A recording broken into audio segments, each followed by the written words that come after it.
You are watching Political Roundtable with Ubi. Like, subscribe, and leave your thoughts in the comments.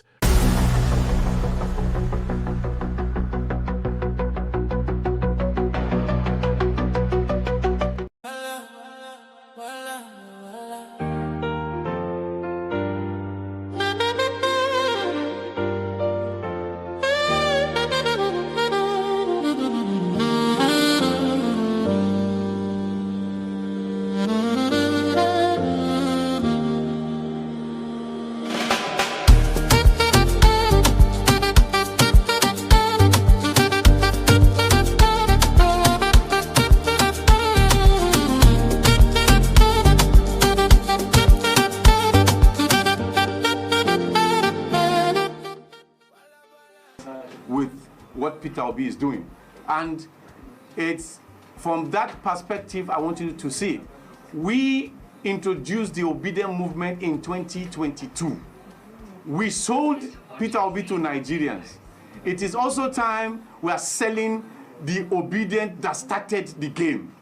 Before we adopted Peter Obi, we started as Obidient, OBE. And we have decided to say we can't be moving with you all over. We are now OBE. We are no more OBI. So those who know what politics and democracy is all about will get back and follow the rule structure of the respelling. Go to the dictionary, there's no OBI. We are trying to do the right thing at the right time to salvage Nigeria. The democracy of Nigeria cannot be dropped on the head of Peter Obi as an individual. God forbid, what if Peter Obi sleeps and never wakes up? Are you telling us that the Nigeria that is possible is dead? No. A movement cannot be about one person. The movement of the obedient people is about a Nigeria that is possible. So we are trying to push that narrative, and I want all blind political loyalists in the Nigerian space to understand that blind loyalty in politics cannot help Nigeria provide good governance, quality leadership, and the respect for the rule of law. And secondly, sorry, in addition to that, yes, sir. I want to, I don't know how you are going to, because people might ask questions. Why are you coming out with this narrative this time now that he has defected? And another question that may likely be asked, who is sponsoring you? Well, the reason why we came out now is because of the activities already on ground. You can see the shenaniganism of the politics of Nigeria. You can see how confused the polity is already. This electioneering process is the most confused electioneering process in the history of Nigeria, where almost all political party is litigated, where all political party is pregnant for children that can't be scanned. So for that purpose, we have come to restructure, rebrand, and move forward ahead of 2027. And for the aspect of sponsorship, you should actually look at what is happening here and tell me if there's any sponsorship. The sponsorship we have gotten so far is from my personal pocket. Most of the journalists here know me as someone who believes in a fact and die in it. I was part and parcel of those who promoted Peter Obi in Nigeria in 2023. I was part and parcel of those who protested for 52 days after the rigging of the election. I was the one who told President Muhammadu Buhari face to face in a meeting that he should hand over government to an interim government, that Ahmed Bola Tinubu did not win that election. And I am also here again telling you that the Obidient Movement has returned to its roots. So, do I look like somebody who is sponsored? Since you know me, I've been wearing this dress. I won't tell you I don't have more than one. I like white because I feel that as someone who wears white clothes, it touches you, makes you look clean or dirty as fast as you can see. So, if you have seen me before, I don't think there's anything that has changed apart from my anger that Nigeria has not changed. All right, so I have a question. Yeah. For Global TV. Okay. I want to know, you said you've expelled Mr. Peter Obi. Yes. Who we know was a rallying point for the Obidient Movement. Yes. The Obidient Movement wasn't really that known until he came and you said you chose him at the time. So since you've expelled him, is there a chance that if you guys can talk behind the doors and settlements are made, you can still choose him again for 2027? Yes, I think, like I said, just get me clearly. I said the Obidient Movement have not adopted any presidential candidates, presidential aspirants. We are waiting for the electioneering process to carry out itself. After all parties have done their primaries, presented their candidates, INEC lock up their portals, we cannot sit down as an organization and x-ray all the people presented. If Peter Obi remains the best candidate for 2027 general election, he is lucky to be endorsed. We will be happy to do that. We are looking for a Nigeria that is possible. And if Peter Obi is not the candidate, and if Sowore is, so be it. If Amechi is, if Atiku is, even if Ahmed Bola Tinubu remains the best, so be it. But we are looking out for a path for a Nigeria that will find peace when it comes to good governance, quality leadership, and the respect for the rule of law. Yes, please. My name is Justin. I write for People's Day. Yeah. I want to know, are you considering legal action in terms of expel some people here? Well, if they continue with the use of that obedience? Of course, definitely. In my speech, I spoke about the DSS and the Nigerian police. We are calling on the DSS and Nigerian police to make sure that impersonation cannot work. The Yunusa Tanko group and the Peter Obi group must stop using the word obedient, because we are the real obedient and we will not take any shenanigan activity from anybody. We are an association and we will fight anyone who dares to impersonate us. Nigerians are tired of moving from one political party to the other. We are ready to stay in one place and fix this country once and for all. So your grass, I'm very sorry. Your grass against Obi, is it because of his political prostitution? Yes, that's part of it. Political position and disgruntled activity of not being stable. Politics requires stability. Nigeria is an unstable country. Without political stability, we cannot find economic stability. So if the person who wants to become president is not stable, how do you now stabilize the economy when you become president of Nigeria? So that is one of the major reasons why we are pulling out and we are making sure that they are expelled and they are disbanded. Yes, please. Coming Sunday from Roundtable television. Yeah. All right.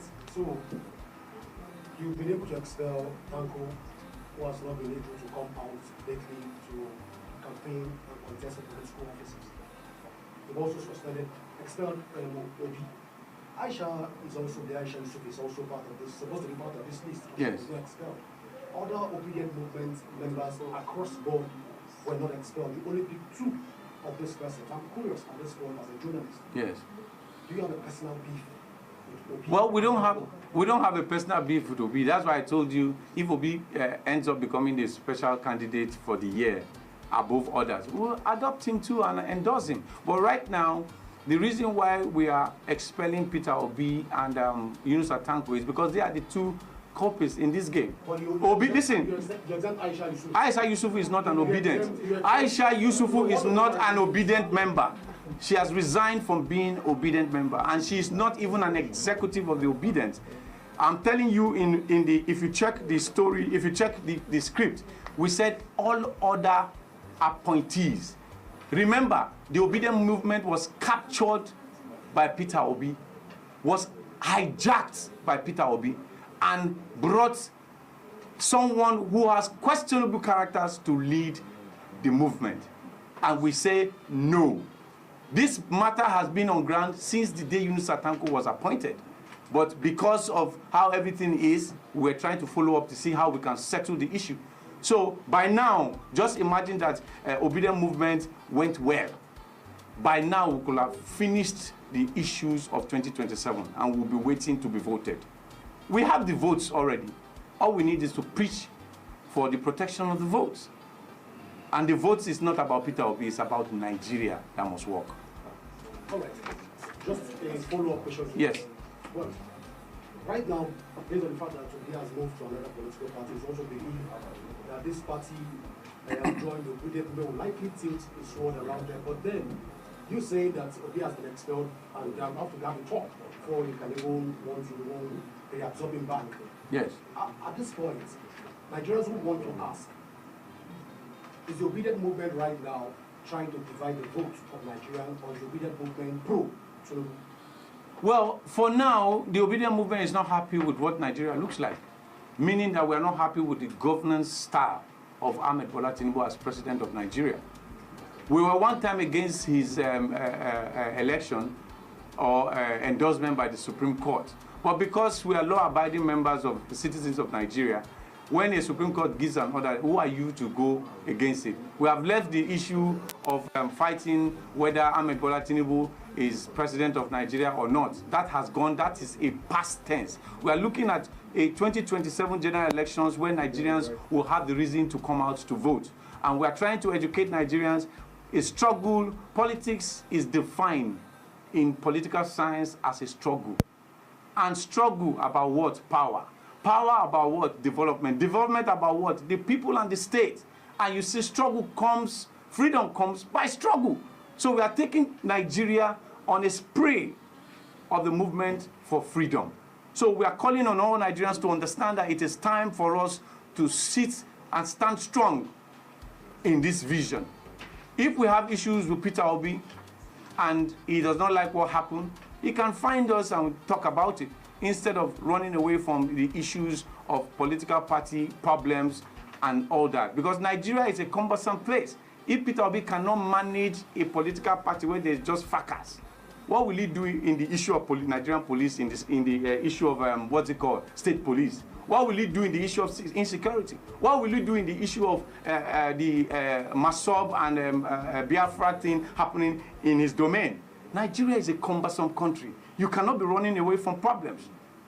So practically, these are some of the issues why we took the decision to expel, disband the movement of appointed by Peter Obi and ask Nigerians to move forward and also have an eye on the true Obidient Movement, which is spelled with OBE instead of OBI. Dr. Barry, sorry, last the press conference. No, you can ask more. Go ahead. Dr. Barry, sorry, just as it stands right now, you talk about the Obidient Movement as an organization. Yeah. So Obidient Movement is still part of the Labour Party, or it has moved away from the Labour Party?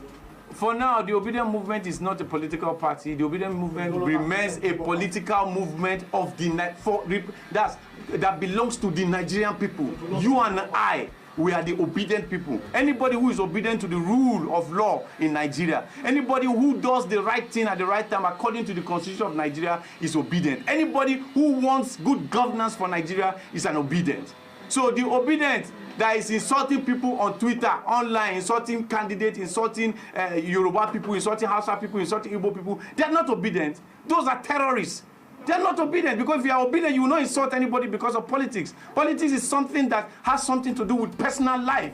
If you decide to support Ahmed Bola Tinubu, it's your business. You don't need to be insulted. If you decide to support Peter Obi, nobody should insult you. So all those obedient insulting people online, on social media, I think the Nigerian government through the police should take care of them, because for us, punishment should be given to those people who disrespect the rule of law. Thank you so much, gentlemen, for coming. Dr. Tanko Yunusa remains the national coordinator of the Obidient Movement. His Excellency, Mr. Peter Obi, remains the apex leader of the Obidient Movement.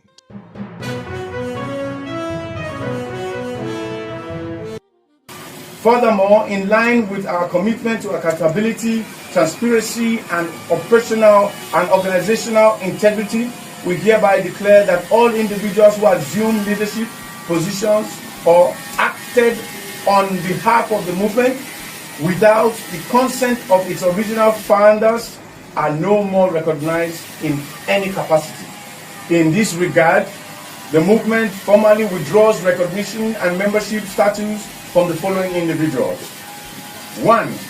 I mean, meaning that they are all expelled and remain expelled from the movement as leaders and members respectively.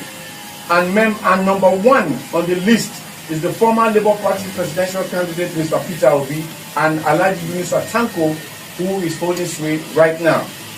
Good everyone. My name is Maaz Ezoke, the village headmaster. My attention has been drawn to an interview, or rather a press statement that was conducted in Abuja today by Barry Avutu. Barry Avutu is someone I met in 2023 after the presidential election, when myself and Dr. Moore, that is Moses Paul, as many of you will know him, who contested for the AMAC chairmanship in Abuja, when we were leading the protests in Abuja, when we believed, and genuinely so, that the 2023 presidential election was compromised when the glitch happened. But that's by the way. So that's when I met Barry. That's when I knew who Barry was, because in some days that he joined us in that protest. Fast forward, in 2026, Barry grants a press conference. I'm laughing because this is silly and at the same time funny, but this is Nigeria. Barry grants a press interview saying that he has sacked His Excellency, Mr. Peter Obi, and that he has sacked Tanko Yunusa, the national coordinator of the Obidient Movement, that they were the ones that founded the Obidient Movement. Naturally, I wouldn't have responded to this, but you know, there is an adage in Igbo that says, when you keep mute for certain things and when narrative overtake them, they begin to look like as if they are true. Now, let me refresh our memories. What you know today as Obidient Movement is actually the coming together of key support groups who were for Peter Obi. For instance, I, Maaz Ezoke, and Daniel Elumba were the co-founders of Peter Obi's support network when he ran for president with Alhaji Atiku Abubakar, founded in 2018. Go to Twitter. Twitter doesn't lie. The timestamps are there. The handle is Obi Support, right? Fast forward to 2022. POSN, as it is known, Peter Obi Support Network, was eventually inaugurated by His Excellency Mr. Peter Obi at the Sanrelia Hotel, Jabi, Abuja, on the 22nd of April 2022. Now, we began to bring all other groups together. The key groups that eventually formed the Obidient Movement are Peter Obi Support Network, that was co-founded by myself and Daniel Elumba. Both of us are the founders of this entity. Now, Like Mind for Peter Obi was founded by Ekene Nwakuche. Take Back Niger, the person many of you online know as Jack, or he said Jack the Builder, Blessing Ezokoli. Then you have the Team Oho. Team Oho was led by Oseloka Obaze, who was the Chief of Staff to His Excellency Mr. Peter Obi. And last but not the least, NNPO, then led by Justin Kingland. There were other, smaller groups that eventually joined us. These groups were the entity that organized. The videos are still on Njenje Media TV.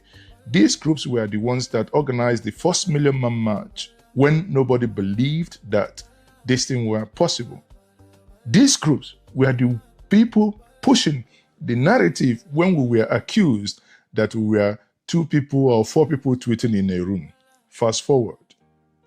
How did all this group that came together eventually metamorphosed into what was then known and still known today as Coalition for Peter Obi, CPO? How can, having worked since 2018 to the point where the Obidient Movement was bettered, and to this point, then someone wakes up somewhere saying that you are sacking the leader of a movement that his name was used for that. I mean, it behoves and it makes one to think, how can a first son have a first son before his dad. It's not possible. In Igbo, we say, but in this case, it appears that that is what Barry is about to do, or Barry has done. I would say this is a joke taken too far. But I'm not surprised. Why? Because since, His Excellency Mr. Peter Obi went into the ADC and shook the nation, the powers that be, have not found it funny. Now, he has gone into the NDC. They are now more scared. So they are trying to use everything. I can tell you that what happened in Abuja today is a hatchet job. It's a job paid by somebody in Abuja, and many of you know who paid for that job. But again, they have failed on their track. They have failed before they even started, because those of us who knew and who were behind whatever has happened now must speak up to say, what happened in Abuja today is nothing but arrant nonsense, and let no one pay heed to that. Dr. Tanko Yunusa remains the national coordinator of the Obidient Movement. His Excellency Mr. Peter Obi remains the apex leader of the Obidient Movement. The OK Movement, they are there. The Obidient Movement is there. The Village Boys Movement that I am the headmaster of, we're all there. Nigerians must now henceforth pay attention, where you have the Obidient Movement, the Village Boy Movement, and the OK Movement. This is a triangle that will shake Nigeria. Pay attention to that. This is a revelation I'm giving to us this evening. And to say that Barry, you have failed on this, hatchet job that you have done for them. We are now going to take over the narrative. On this, I say to us, all of us who are obedient, who believe that a new Nigeria is possible under the leadership of His Excellency Mr. Peter Obi, we must now begin to take our rightful place. We can no longer walk from the behind, but we have to take steps, and we are going to stand in front and lead, because if we do not say and control the narrative, those who do not understand where the cooking was done will begin to control the narrative for us. In the heart of the city where stories unfold, Judging Media TV shining bright. So laugh now, go laugh more than others. So I just see one video now when my guy, Barry J. Black, when he organized press conference, say Obidient Movement does suspend Peter Obi and other people. I bet Mona watch the video. When we come back here, I go talk about Barry, now my guy. Then I go talk about the issue. I bet Mona watch the video. Executive consultations with the founding members, coordinators across Nigeria and the diaspora, and key stakeholders of this movement. Hereby announce the accountability, transparency in this regard. The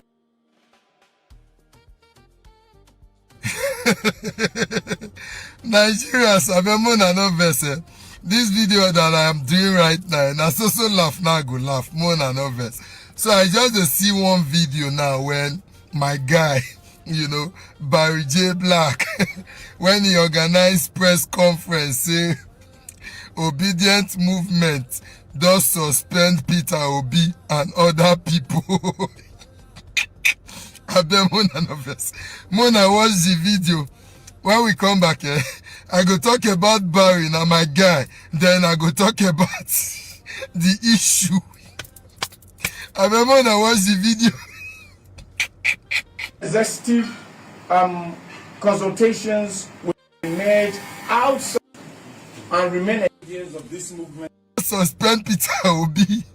I beg, explain to me how a visitor, a stranger, you say you dey suspend person from himself. How do you explain you, a stranger, they suspend Peter Obi from Peter Obi? Please make it make sense. So for example, Dangote Foundation go say they don't suspend Aliko Dangote. Like, you no go say them the craze. Mona not take this one serious, so Barry J. See, Nigerians, let me, even at this are they lie, Mona ask Kobo. When I know Koboko Master be for Abuja here, I bet Mona tag her to this video. Mona ask and say, who be Barry J? Or ask anybody for Abuja who be Barry J. Mona leave. See, nothing shock me rich. The way Barry tell they speak English. Who no go to say he don't do even 6 months for America. Now lie you. He be work for a be radio, a be TV station. Okay, he work for a radio station, he work for TV station. How does why they speak and the international organization of the Obidient Movement? Now film. And look, if you look at that press conference, right, and the way the thing they go, it is clear you go understand, say, it's a sponsored thing, right? Now, they don't look, say, Peter Obi don't go NDC. There is nothing. They don't know the way they want to enter NDC now, begin cause problem, begin they scatter. They not say, every level, no worry.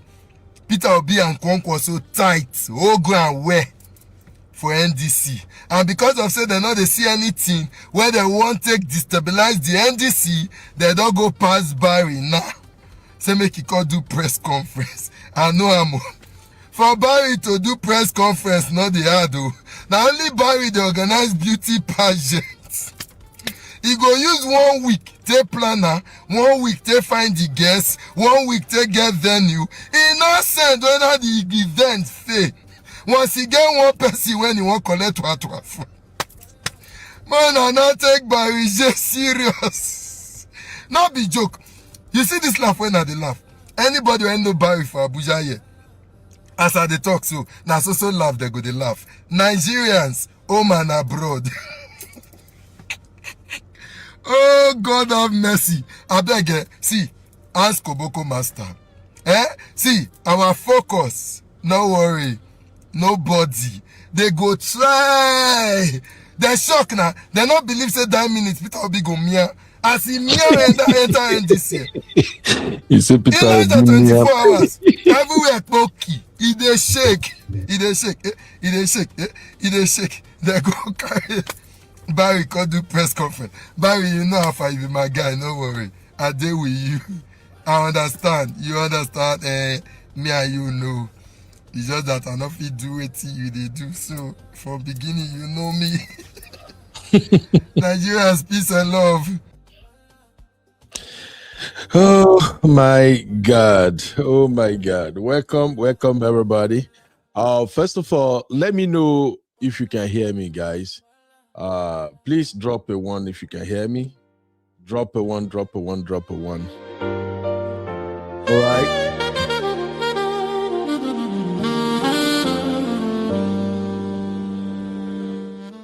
Oh my God. Oh my God. All right, let's get to this show started. That is actually the appetizer for today's show. You are watching Political Roundtable with Ubi.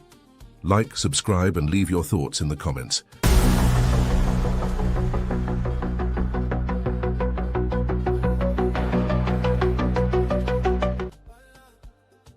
All right. Welcome everybody. Can you hear me, please? Okay, thank you. I see my friend Efusa in the building. Mama 5, how you doing, my lovely sister? Bouquet. Sister Rose, what's up, mommy? How you doing? You're welcome. Who else is in the building? Amazing. Fine sister, how are you, mama? You're welcome. I see you, Clarity. What's up? You're all welcome to Political Roundtable, where we give you the updates on what's currently happening in Nigeria politics. Today's show is important, it's necessary because they've started their drama once again in Nigeria. You know, these people will not rest. All this Balablu, blue blast supporters, they will never rest. I think Peter Obi gives them sleepless nights. Oh yeah, this guy, they won't rest. So let's dive into it. If you watch our last political roundtable, I think that was 2 days ago, I took my time to explain to you, our beautiful community members, how the enemies of Peter Obi operate. And I think my co-host Okudaya was with me when we ran through their method, their style, their strategy, and how they attack Peter Obi. If you remember, I specifically stated that, yes, we can put faces to the enemies of Peter Obi, which basically the faces are usually the main presidential contestants, which include President Bola Ahmed Tinubu, His Excellency Atiku Abubakar, many other small politicians here and there. But we know politics is a game and everybody got to come up with a strategy. However, when your political enemies come together and deploy the same strategy to attack you, then you know something is up. So on our last show, I highlighted the tools used by Peter Obi enemies to attack him because they are afraid he might likely win the election. And I stated categorically that they use this to in form of narratives and propaganda. And when you put all of that together, you have the 7 items I have on the screen right now. Number 1, they use the "he cannot win" narrative.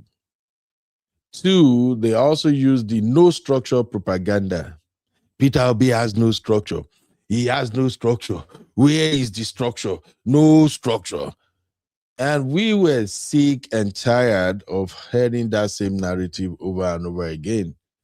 The other strategy they use is to embark on the campaign of calumny by using tribal and religious labeling.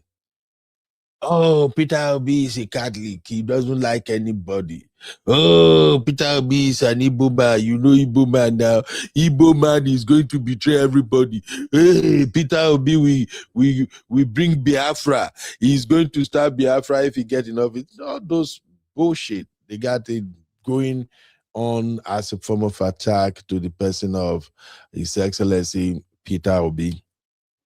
As if that is not enough, you can tell that the elite also, their fear of accountability is another approach they use to fight Mr. Peter Obi.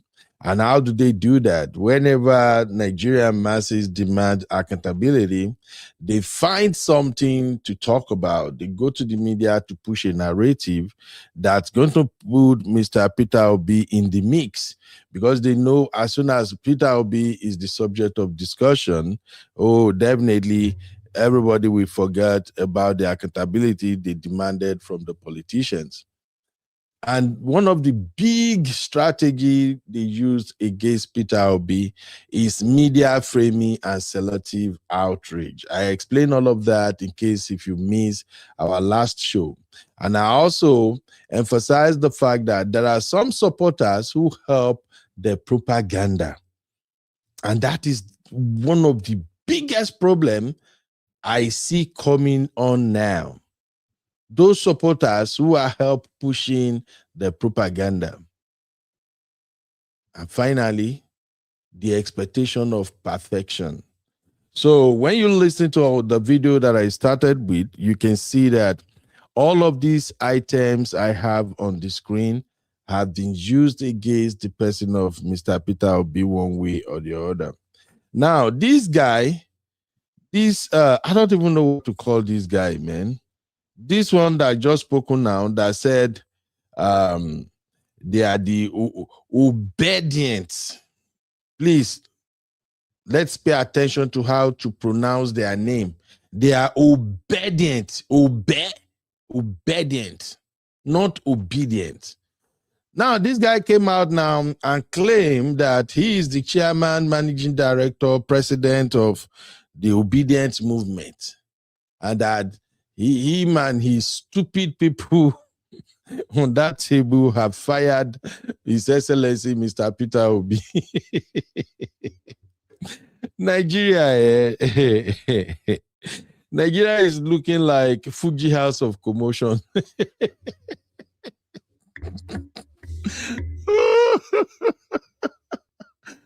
So you're welcome, everybody. But to get this show started, because I want it to be interactive, for the next 1 hour, you can call our studio number if you want to participate.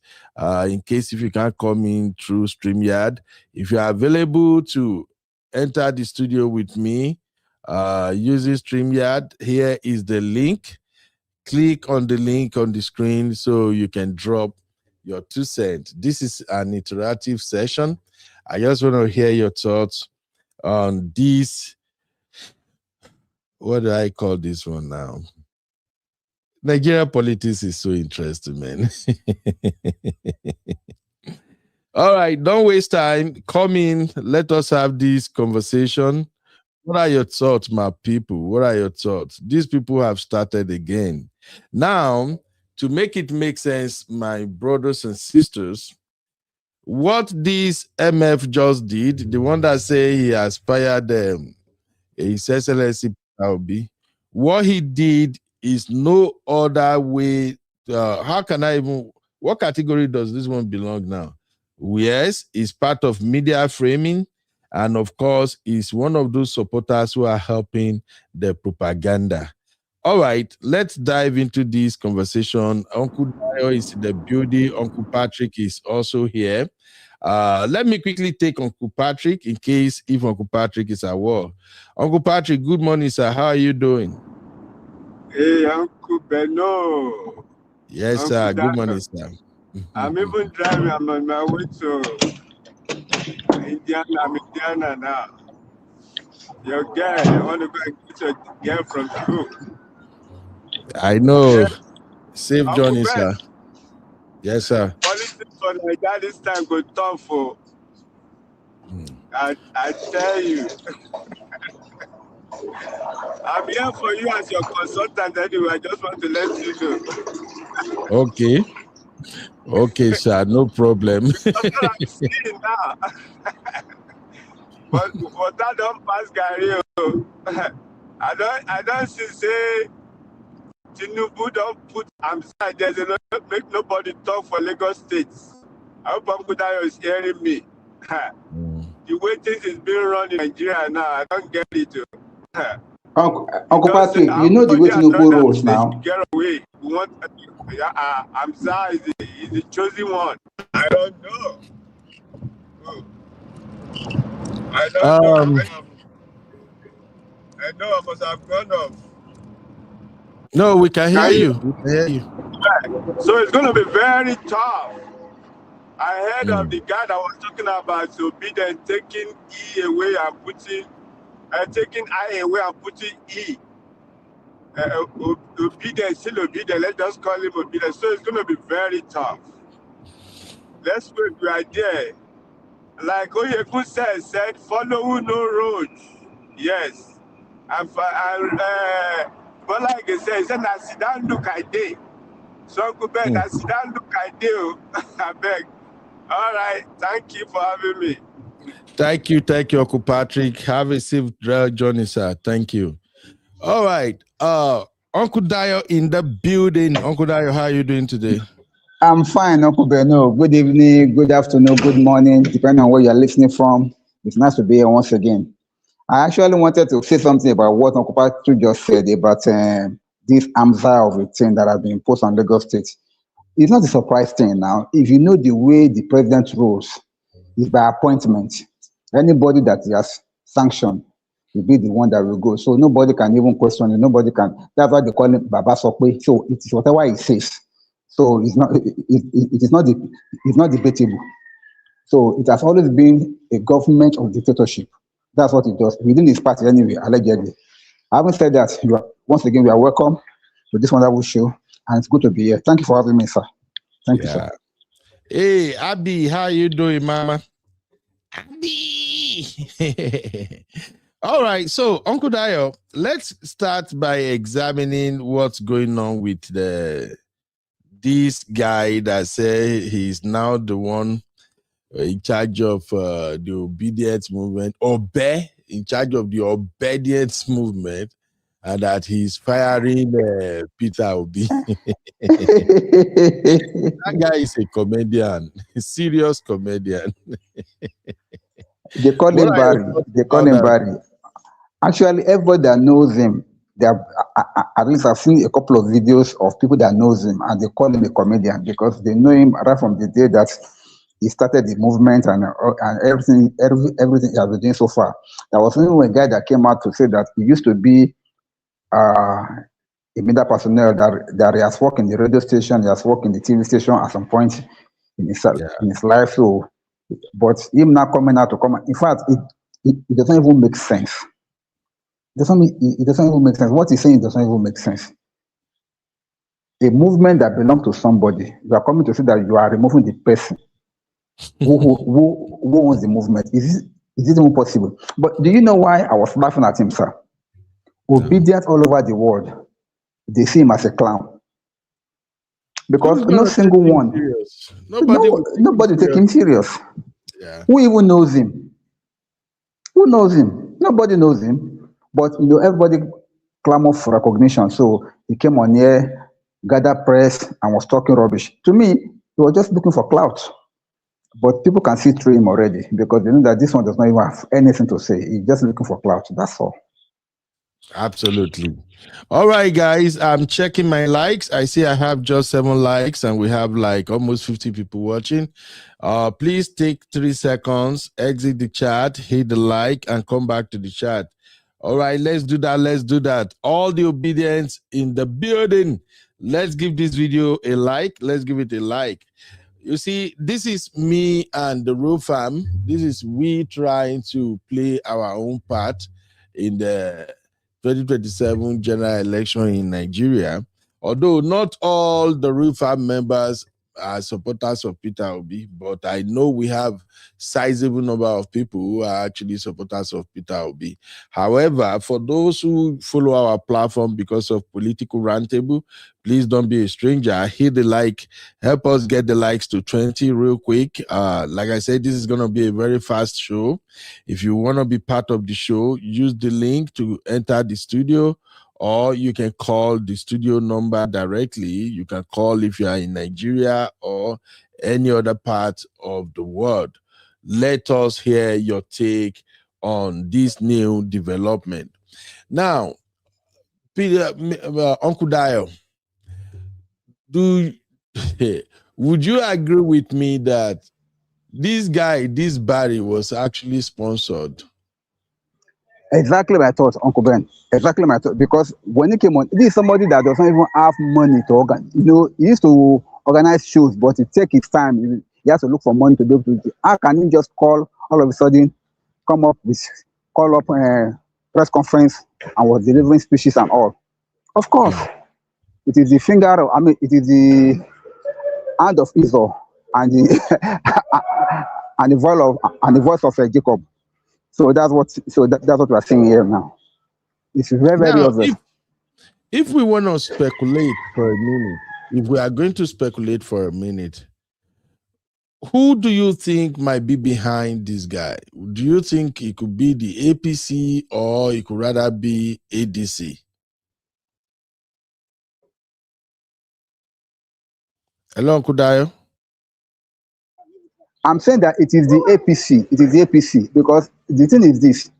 One way you have to understand it is that you cannot do anything against the truth, but for the truth.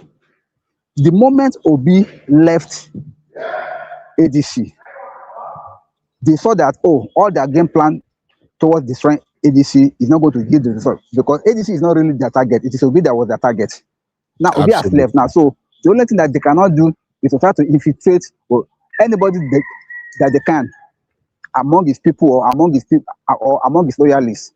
anyone that they can infiltrate, they usually infiltrate them to come and cause all this havoc. But unfortunately, it's too late because the Obidient movement is not restricted to any particular space.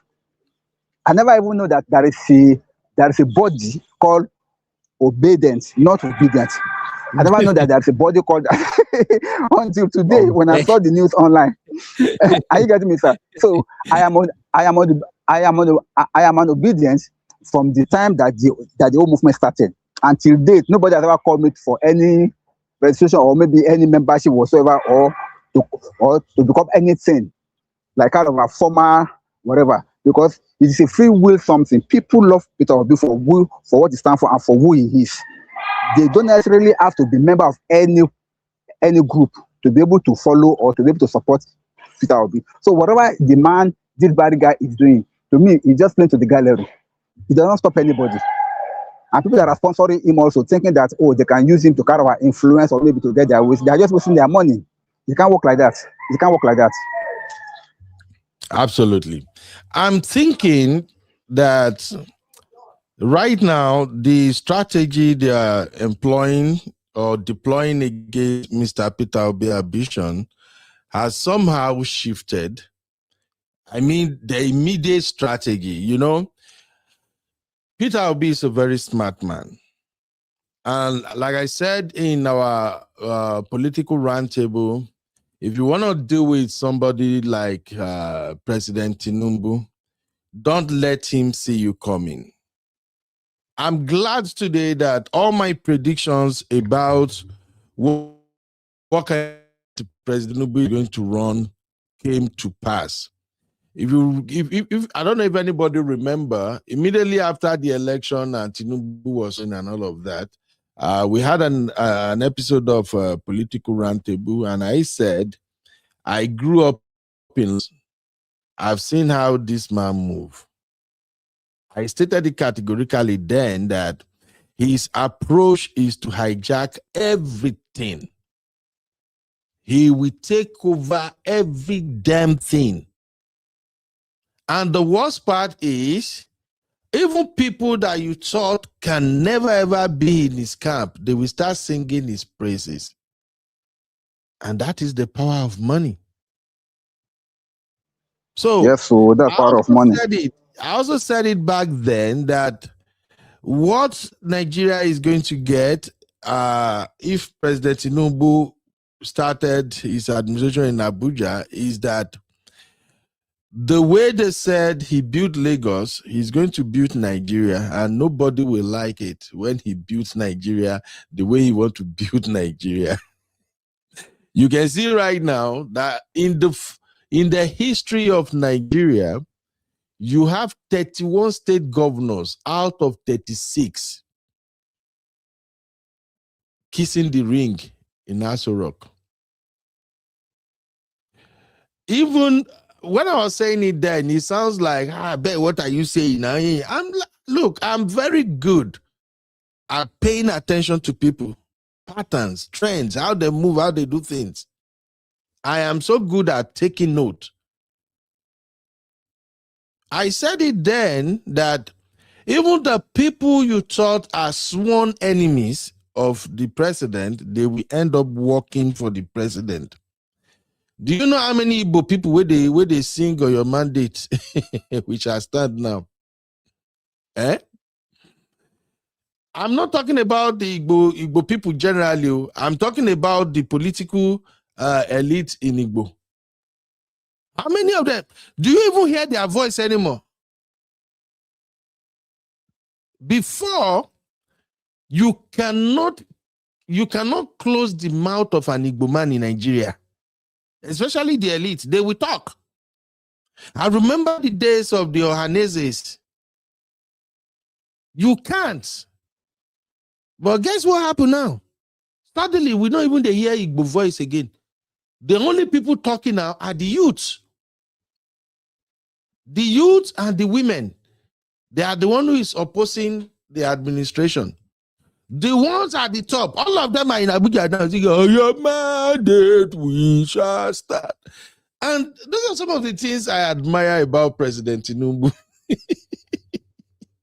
He knows how to capture greedy people. So, coming back to the political strategy for 2027, I've always said it that if you really want to like take President Tinubu by surprise, don't let him see you coming.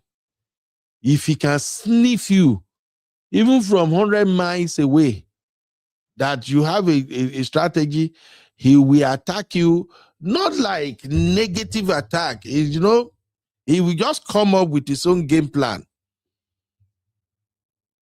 And that is where I'm giving Mr. Peter Obi a lot of credit for having that courage to say, you know what, I'm leaving the ADC for NDC. Because they don't see that coming. And it's too late now. It's becoming apparent that Mr. Peter Obi is going to be on the ballot. No doubt about it now. So that is why I'm thinking they started acting fast and they figured out, all right, it seems everything we did to stop this Okute. You know, they call Mr. Peter Obi Okute. I think that's his title or something. So it's like they were just thinking that everything we have done to stop this guy, he's escaping.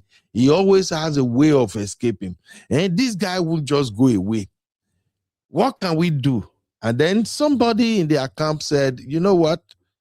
If you can't derail Peter Obi, let us go after what is most valuable to him, what gave him that power. Let's target what make him stronger. Uncle Dio, what is the power of Mr. Peter Obi? If you are following my rhetoric, sir. Yes, you see, it is the movement, it is the people that support him, it's the people.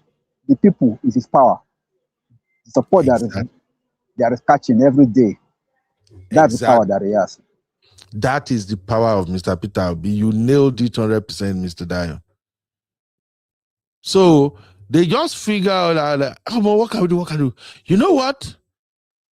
We've done enough. We've made sure all the political parties where he can go and garner massive support, all of them now, they are dealing with one issue or the other.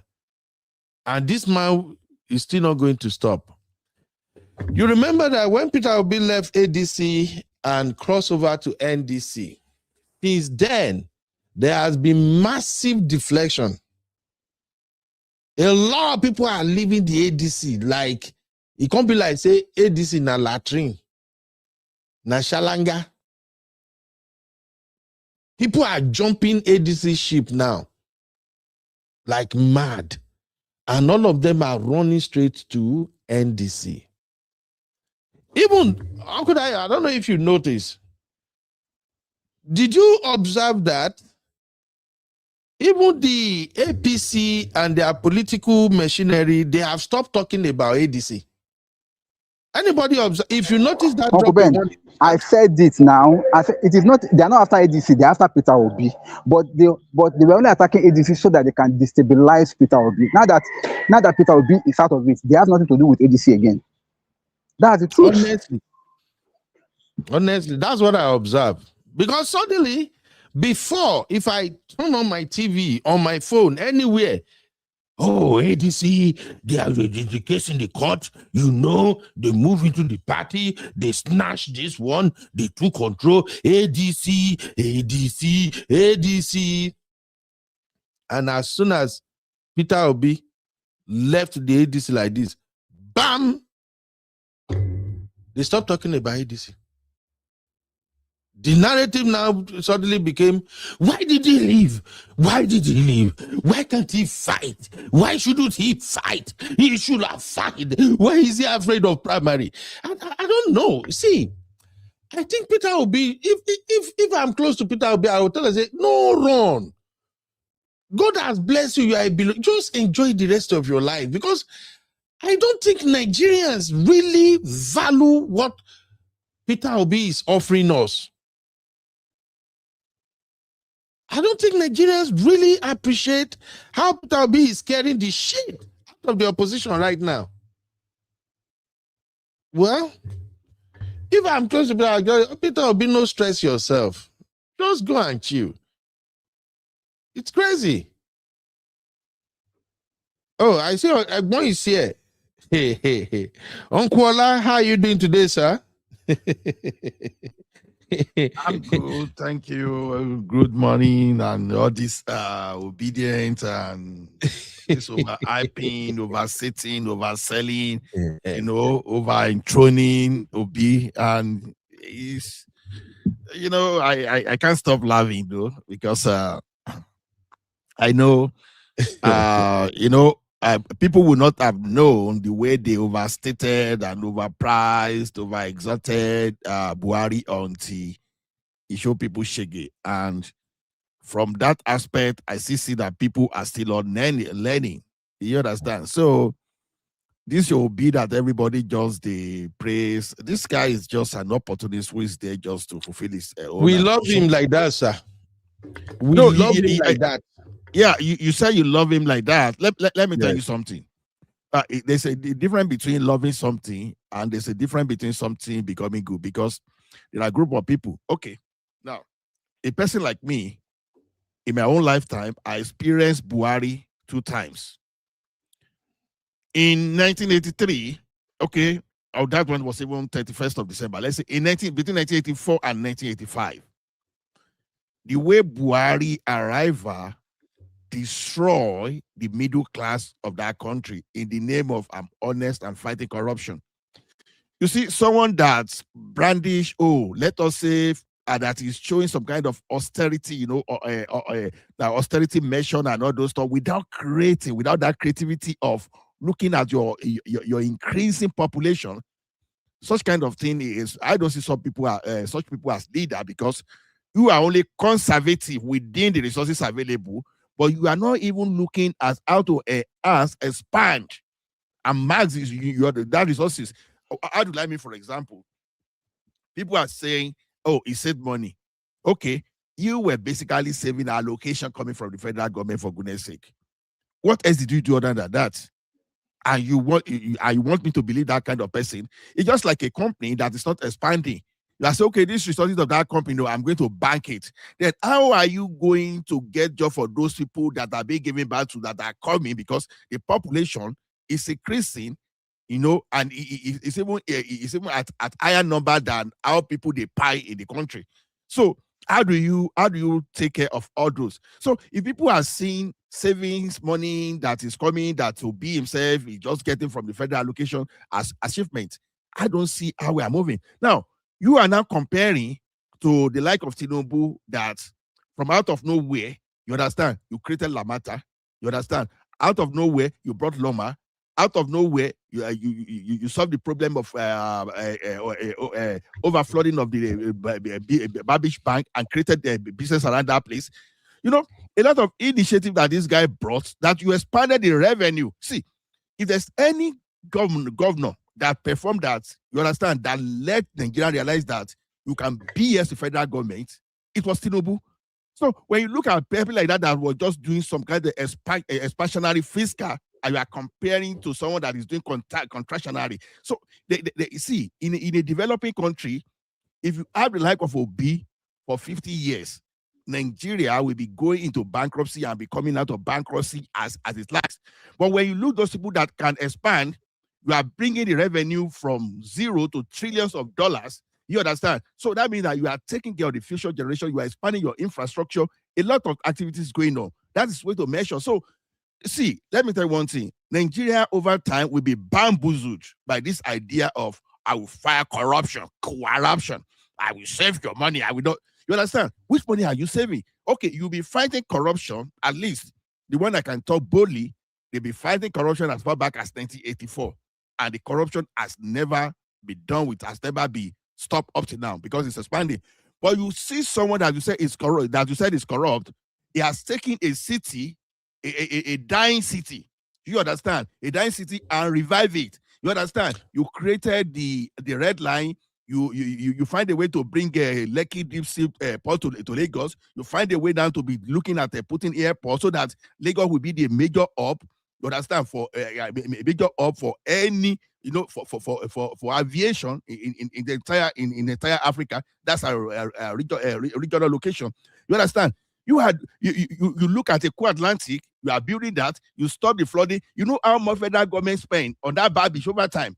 What Tinubu used to stop that thing was not even up to that. So you are now looking at all those initiatives, and you are looking at someone that only thing he can think is, I will save money. And where are you even saving that money? You are saving in your Fidelity Bank, where you have access, and all those banks where you have directors. So if you keep pressing the people like this, then it seems that we don't really understand the problem of that country. You think it's the problem? Okay, Obi, we save your money. Then some people will come and show that money shaggy, just like how OBJ build the external reserve, and you even keep someone keep some money in the savings. What happened to that money? What happened? So the way to run a developing country is through expansionary fiscal policy, not the one that will be contracting, because you have to care for the population and generations that are coming. You don't just say, okay, because I'm getting, if the money you are getting from the federal government was no longer coming, what will you do? And this Tinubu that people used to like to criticize very well, do you know that his initiative was even what Obi stole? Obi stole some of his initiatives, and I will give you an example. That Tinubu was the first person to say, okay, we are supposed to return the schools to the original owners. What happened? And when this guy now started restoring, Obi started returning the schools to missionary and all the original, people started praising him. Who started it? It was Tinubu. Who was the first person that established the state internal revenue service and built that revenue from zero to multi-billion that people are shouting today? If not because of Tinubu, who will be shouting of alpha, beta? You only come to know of alpha, beta when Lagos started getting money. But when Lagos was not getting money, and that money was going into the pocket of individuals. That's why if I see a chartered accountant that practiced in Lagos during that time, I want to challenge them. They were the one pocketing the money. How? You will go to maybe company that was supposed to be remitting, let's say 10 million annually to the federal government, for example, to the state government. You say, you know what? I will help you cover that thing. Just pay like 100,000. Just give me 2 million. And they pocket the money. This guy uncovered them. How did he uncover them? Because you have to put a tracking system in place. That was why he brought this ERP, the Oracle, and they put it there. Now, it is normal that someone that is providing you a solution and infrastructure to get a percentage. If you work with any software business, even in Canada and America, it's even worse because, number one, they lease equipment. When you see what company make by leasing equipment, you'll be surprised. So you can't put those infrastructure in place, and someone that pioneered that initiative that bring that in, and you now say, okay, you want to hijack overnight, and you want to take it to zero. No, it doesn't work that way. So even when you look at agencies, those people that sold that initiative, you understand, they used to get their royalty and return on all those stuff. So to me, I don't believe that someone that is not creative, I don't see Obi as creative person. Obi just managed to find out to hijack data from somewhere and started running out data. And when you challenge him to that data, he cannot defend. That was why your people took Okonjo-Iweala out of context. Okonjo-Iweala was in context of savings that time, not in context of developmental economies. You understand? He was talking about savings. And he looked at all the governors. Who was the only person saving? You understand? It was Peter Obi. Okay. Yeah, Dua was saving for Katsina State. What happened in Katsina State? As Katsina turned to Dubai? As Katsina turned to Dubai? So, yeah. Obi. Yes, sir. Yes, sir. Okola. I know. Say Obi. They usually give a lot of Tinubu supporters headache. No, it's not even giving me headache. To be honest, it's not giving me headache because the way. Uncle Ben, I'd like to say something when you're through. Yeah, the way Tinubu supporters always call when they see Obi, I don't understand it. Me, I don't just like fraud. Okay. I don't like rebranded fraud. Which fraud Obi has done? But anyway, there are people in the studio. Let's move it around real quick. Mr. Alagia, I'm coming, please. Uncle Dayo is actually my co-host, so he wanted to say something real quick. Uncle Dayo. Thank you very much, Uncle Ben. Mr. Ola, welcome, sir. When you came on board, Thank you, I already know Uncle where Ben. you I already know where you come from and where you are going. So I'm not surprised at all. Of course, That's you why I must was know. enjoying You must everything. know. Because what I just telling you that you're just selling your candidate to us. Just selling Tinubu. He's done that. You brought in Lamata. You brought in La Sepa. You brought in everything. He did this. He stopped the beach erosion. He did that. Thank you, sir. We know all these things. But you cannot compare a Tinubu with a Peter Obi. Nobody is saying that that politically Obi is better than Tinubu. Nobody said that. But as No, of today, administrative no, sir, wise, nobody said that. No, it's a wait, sir, we are not arguing. We are not arguing with you. Year ahead of Obi. We agree. Yes, sir. Yes, sir. We agree with you on that. Nobody's arguing with you on that. Nobody is even saying that Obi is better than Tinubu. Don't get it wrong, sir.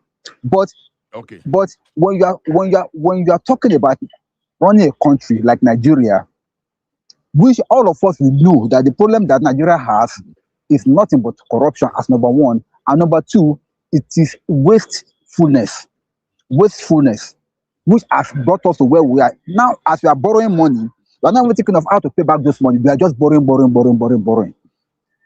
no end to it. We'll talk about To that the point later of anyway. no, Later I will tell you what please, they are doing. I am going somewhere, sir. Now, the truth of the matter is that when the way you APC members comes after, anytime you hear something about Obi like this, your energy is always extra. Because you come all out. We don't want what happened to Jonathan to happen this time around. You don't need to do that, Uncle Ola. You don't need to do. Nigerians are wiser now. They are wiser now. Uncle Ola, Nigerians are wiser now. We know what we want. We know who we want, and we know why we prefer him.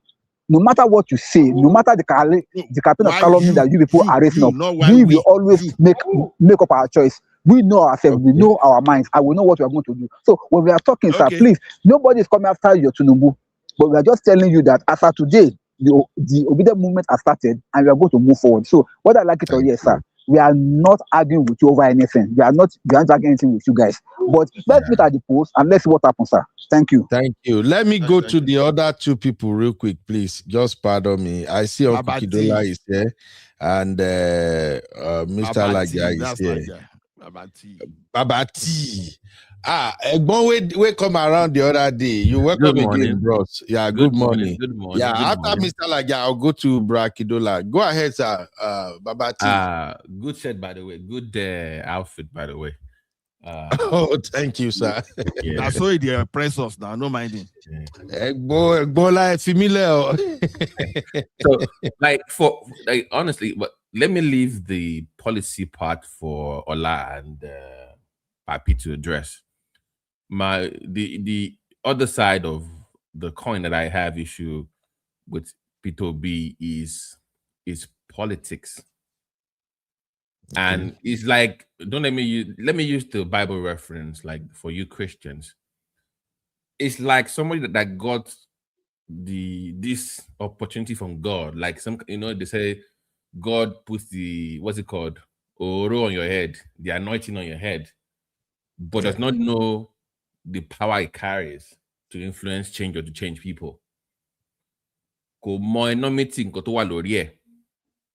Like the burden people have placed on him. You can call it projection. They have put all their beliefs, like is their hope.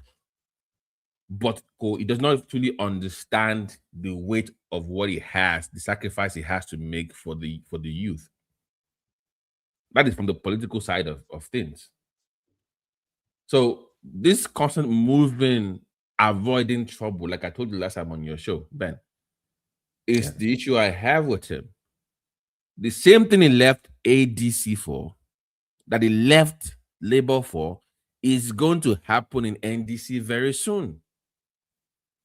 It is unavoidable. At some point, you need to stand firm and confront your demons. You cannot keep running. And I don't want to hear from any Obidient that, it is Tinubu doing it. Yeah, of course, Tinubu is going to do that. Every incumbent will sabotage you or try to sabotage you in any political party that you are. It is normal across the world. That is the way it is, and it will never change. There is no fairness in politics. And there's no ideal situation for you where everything is just perfect and we have so-called fair and fair election. You have to fight. You must stand strong from what you believe. That is one of my gripes with him from the political angle. Like, that's the issue I have with him. When you say fight, Mr. Laja, fight as in the political party where he was going to be outplayed, or fight where, sir? No, I'm saying post the mistake. Honestly, after the Labour Party thing is where I started having issues with this politics. It was either you stay in Labour or fight to create yours. The same way Tinubu had issue with AD and went and created AC.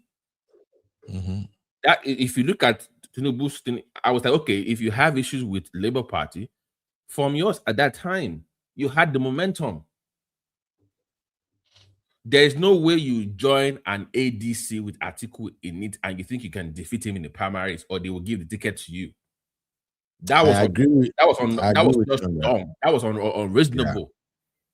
I agreed on that one. I'm saying that he has this youth that believe in him so much at the grassroots. Forget federal. I keep telling you, forget the federal level. At the grassroots, that anchored their political future on his head.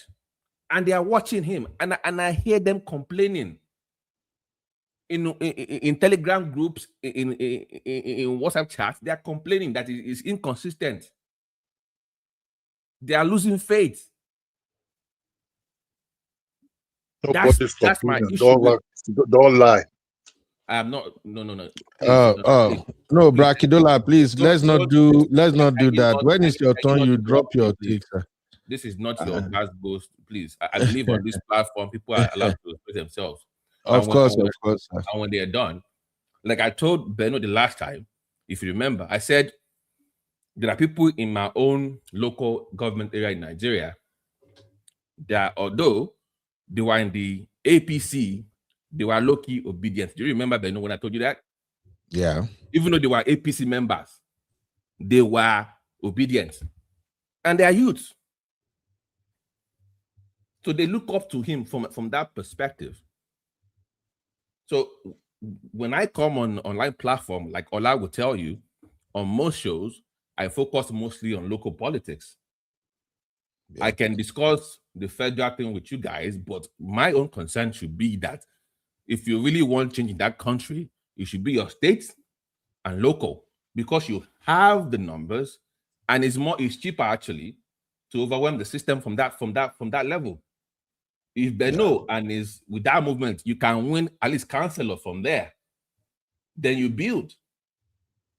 But to me, Obi is a spark plug for these youths, because they are now showing interest in politics in a different dimension. They want to be part of the system. That never happened before, prior to him coming. They will always complain, I will not show up. It is a dirty game. You know, the typical narrative. But when he came in, they showed interest. To me, I don't even care who you support. For them to even show interest was huge for me. It was big. When you get in, we can talk about your policies later, but at least join the system first. And he made that happen. And when it starts to waver and they have concerns in my own locality now, not for general, and I'm speaking once again, and I'm like questioning his politics, not his policy necessarily. Even his policies, they are too simplistic for Nigeria, but that's a different issue.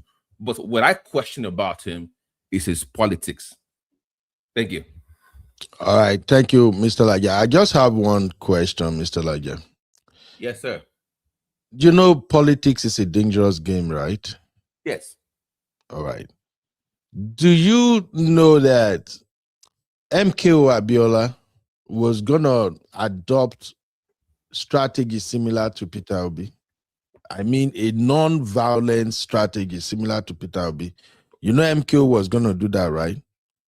Yeah, I still remember watching his press conference. He had a world press conference where he outlined this. You can find it on YouTube. It's like a 10-minute clip where he outlines his whole policy for Nigeria. I think that's what got him killed, honestly, because it was anti-West, it was socialist, it was for the Nigeria for all, the free healthcare thing, it was You can go online and look at it, look it up. So I don't know, maybe Peter Obi told his line of politicking, but when you jump, I'm talking in terms of approach.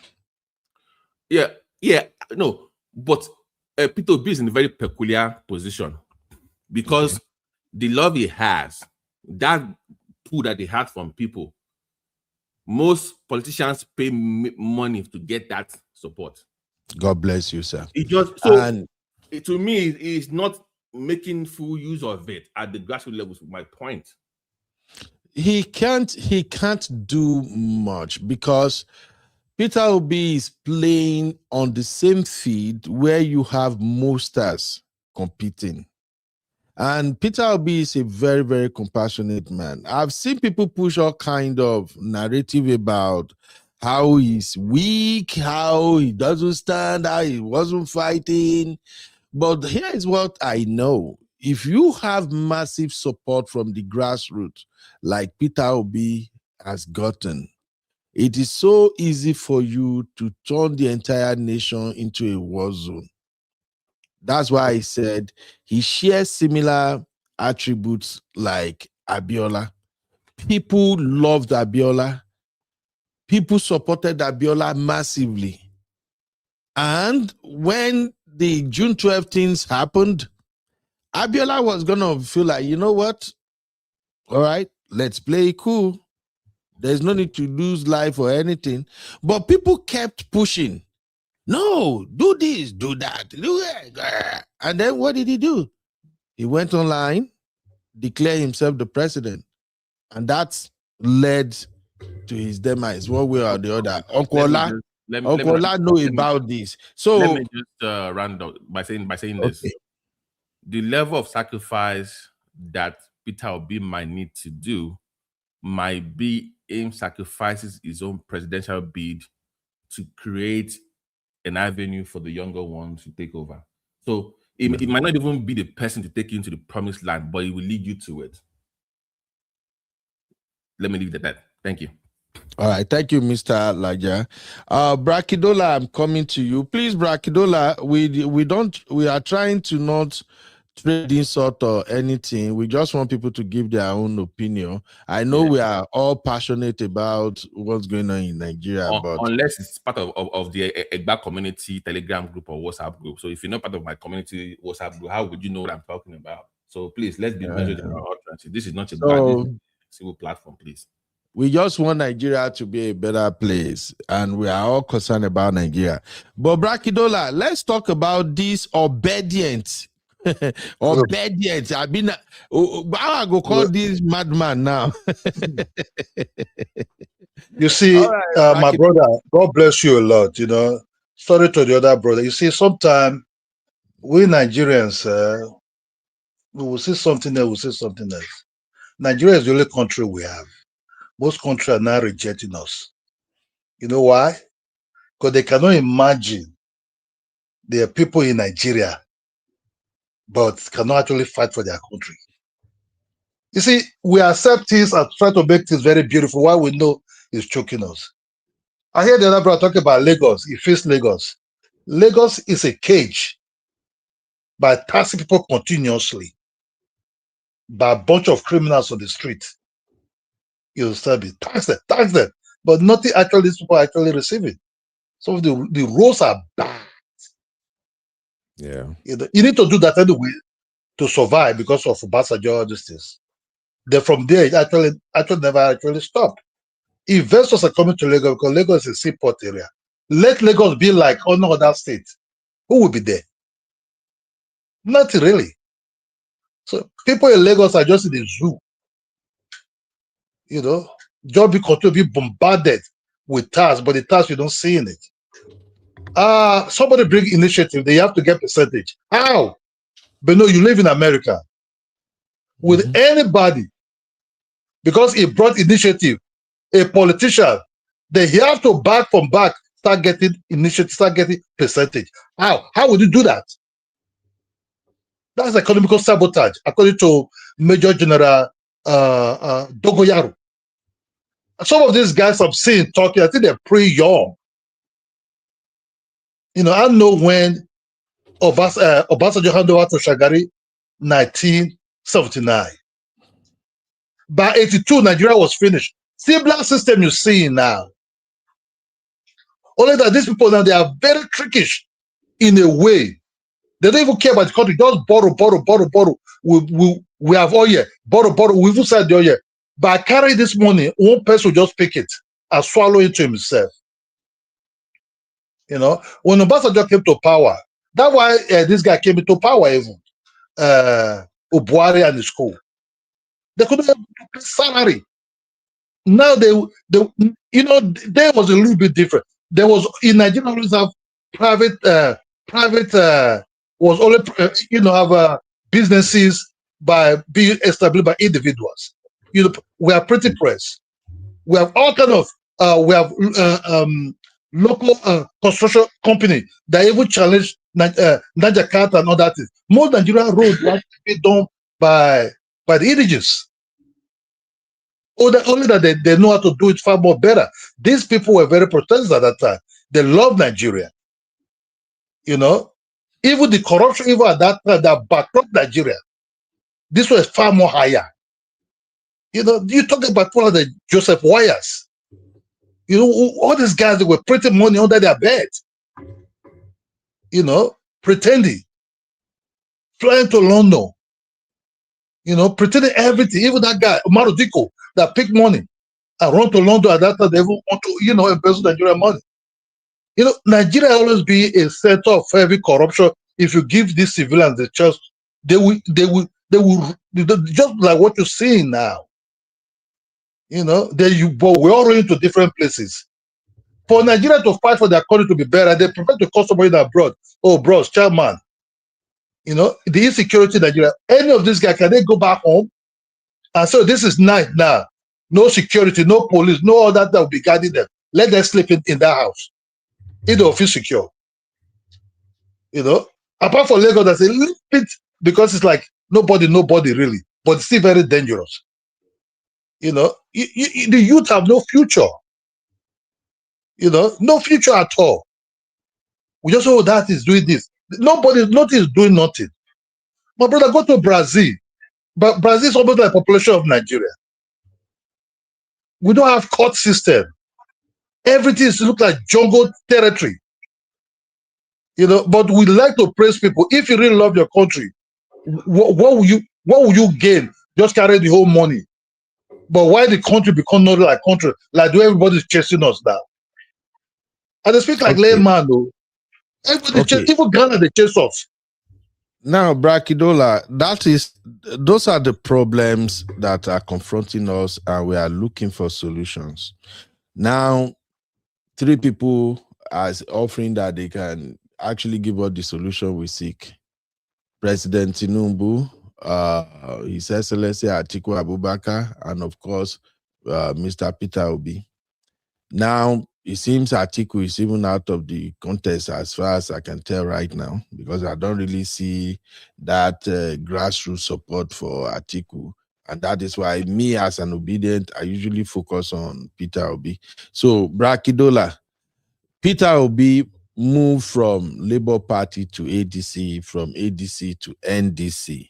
And it's like the whole political elites are losing their mind. They are doing everything just to come after him for that. What are your thoughts about Peter Obi and how he's changing party? Okay, look, these parties, when it came to Labour Party, this man brought him to Labour Party. I forget his name, Tom, that guy that has fair guy that live in Lagos, right? The people these people in the Labour Party, if you think they are not, most Nigerians are like these politicians. You understand me? The whole thing is corrupt. So this, I don't think for my lifetime Nigeria will be set up. What I'm scared of, because I love Nigeria, I'm scared of Nigeria might be on fire one day. Just one day. People think, oh no, you can come and twist stick, be talking. Oh no, we're going to took this corruption. Peter Obi cannot really solve Nigeria problem fully, because the country is just too big. And those people that are running around him, I see some politicians that now they come to people that was before who joined him on Labour Party, later deferred to APC.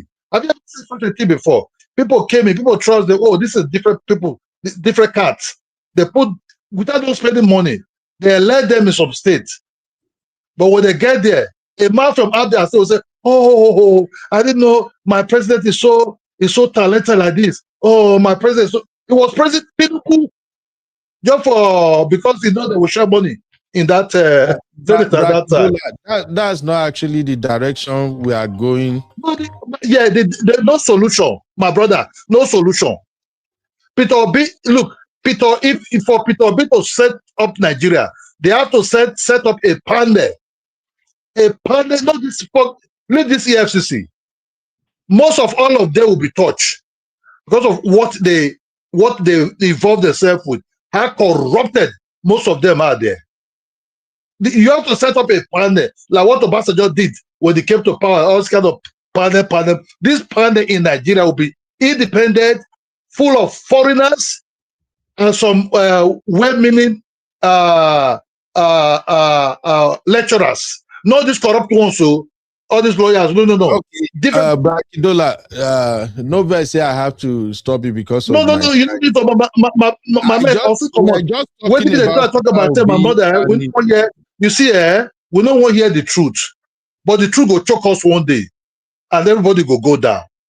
That's just the truth. Not about to make it beautiful. We go down one day. That's just the truth. The country is no longer a country. Pass highway, you go your state. Day. Go sleep in the night. Say 5 o'clock don't reach. You go panic. If you don't get heavy men where they secure you. That's what my brother. Thank you, Brakidola. Thank you so much for your take, sir. All right. So basically, because of my time now, I just wanted to talk about these obedient guys. The obedient guy that said they fire Mr. Peter Obi. So, Uncle Dai, I know you want to say something, but I just really want to get Uncle Okola and Mr. Babati take on that, because I'm beginning to see the hand of Isaac, voice of his, or how was it said now? Now, when I begin to notice these obedient people that say they are firing Mr. Peter Obi, I think that is another APC strategy. But you cannot keep blaming the APC for everything. Oh, they show it or APC. Oh, they go. At some point, you need to stop now. But no, come on. At some point, even Babati. No, that's Babati, not me. That's Babati. Hold on, Uncle. Hold on, Uncle. Let's see. Let me tell you, even Uncle Beno, even in the business world, you have what we call games theory.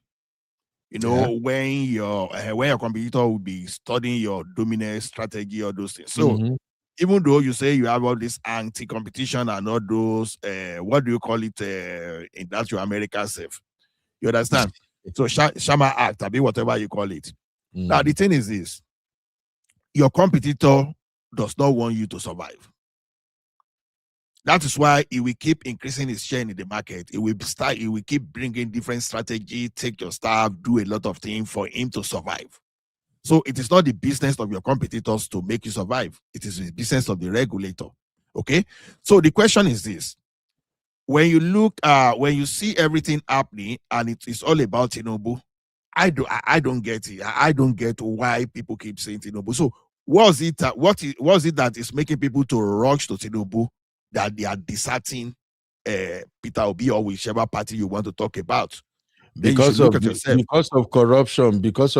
That's why they are running to him. The problem is this: we oversaid these corruption things in Nigeria. See, we have to be careful of falling for this falling for this word corruption.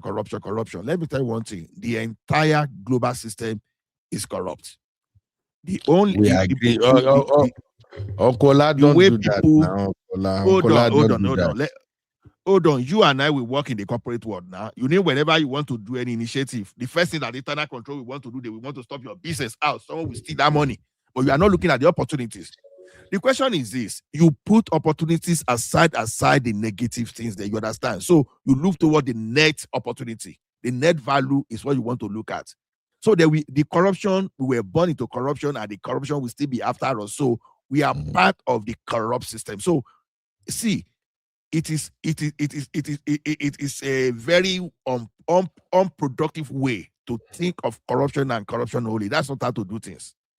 You understand? Now, what I'm saying is this: you said corruption is why these people are moving to Tinubu, and this thing is all about allegation, and we cannot even substantiate, because whenever something is in favor of your opponent, the next thing you start looking at, how is that opponent buying that thing, and this one is not buying. So let me tell you something. Ogola, you know it's very difficult to defend Tinubu. You are even struggling to defend him right now, sir. I'm not struggling to defend Tinubu. It's not about, see, anybody that knows me. Anybody that knows me, even before Tinubu, I've always said that when your first statement you make to me is that I will stop corruption, you understand, red flag from that moment. I'm not interested in the way I will stop corruption, I fight corruption. No, I'm not interested. I've listened to the like of Bill Clinton advised Obasanjo that, let me advise you something. If you run after corruption will fight back, and you will not be able to deliver anything that will alleviate people's poverty. And the people you are fighting on behalf, they will turn against you. So put in your energy and go after policy that will help people. Obasanjo focused on telecommunication. He focused on banking reform. He focused on repaying the debt of that country. What do we see? What was the result after? Economic prosperity. By the end of the second term, people started returning from overseas to come and take position in Nigeria. You understand? People like us that were in the public sector that were thinking there will be no hope for us, we moved into the private sector. So I am a living testimony to that. So it's not only, and we should realize something. It is easier to compare Nigeria and China, for example. China, their president, once someone is corrupt, they go pie. Look, we are not as diverse as, China is not as diverse as us. And if you look at countries that take that approach of China today, go and look at the homogeneity of the population. You will see a single tribe that is dominating between 70 to 80%, sometimes 90%. China, United Kingdom, Germany, you understand, and all those countries. You understand? So, but in Nigeria, we have Hausas, Fulani, that's all they want as far as they have Sharia. That's all they want. Every other thing you are doing, they don't care. If you carry your brewery to that place, then go destroy that brewery. You understand? Then you have Igbo people, they have their own agenda. You have Yoruba people, they have their own agenda. Then we still have some other ethnic group too that they have their own agenda. So the homogeneity is not there for us. You understand? So the type of the heterogeneity we have is a basis for chaos. So you can't always focus on that principle that, okay, I want to fight corruption. Okay, look at what Professor Yusuf of that northern people was saying yesterday. As far as it's concerned, this fight against insurgents and terrorism is a fight against the North. They are not taking care of his people. It's not talking of how the northern part is guiding us down. So when you talk of those corruption, I don't look at all those things. All those things are to whip up sentiment. But on this Peter Obi that we are talking about, that okay, that APC is taking people away from opposition and concentrating. No, we should look at even the background of this way we are even talking about. These are the people that in the past, they don't like challenges. Tell me the primary that Obi stood for in his life, for example. So you should have this power of be able to hold people together, which they don't have. That is his own. If Peter Obi choose not to go into primary, that is his own political strategy. Nobody should condemn him for that. No, we should. Wait, sir. Wait. So Tinubu's strategy is to own everything. I've never heard anybody condemn that. I disagree with you, sir. No, you disagree, sir. In Okay, this is how Lagos, you know. okay, let me Hold just on, do hold this. on. Let me do this because of my time. Let me allow Uncle Dio to come in briefly. Then I will. Just give me 30 seconds to make this statement. Now, Okay. let me tell you something. This Tinubu you are looking at, you understand, even when he was not the president, he was building followerships. He helped Osun State secure ACN. He helped Edo State to get ACN there. He helped But Ekiti State. what the people He helped need. so many states. Hold on, sir. To what Hello, sir. end? To what? Now, he built loyalty, even before he become president. Just rush Okay, it go ahead. because I have a brother that I wanted to. I'm even done. He built followership, and the followership is still what carried on to the presidency. That's what Agreed. I agree Okay, on all of that. Uncle Bear, give me 1 second because I hear what this brother talk. You see, I want Make Uncle Dio No, talk. I want to give these 2 seconds. I beg. You see, maybe I know today put her in a way. Maybe I sound angry. If you check to talk this problem with them for Nigeria, I started during argue Ross time. You understand me? When we're under this kind of British system of government, whereby you have to do your own environment, contribute to the center, right? Awolowo only have one house throughout his political career. Only one house, right? Awolowo made sure that both southern parts of Nigeria, even to the midwestern part, that every community has to build a school. You understand me?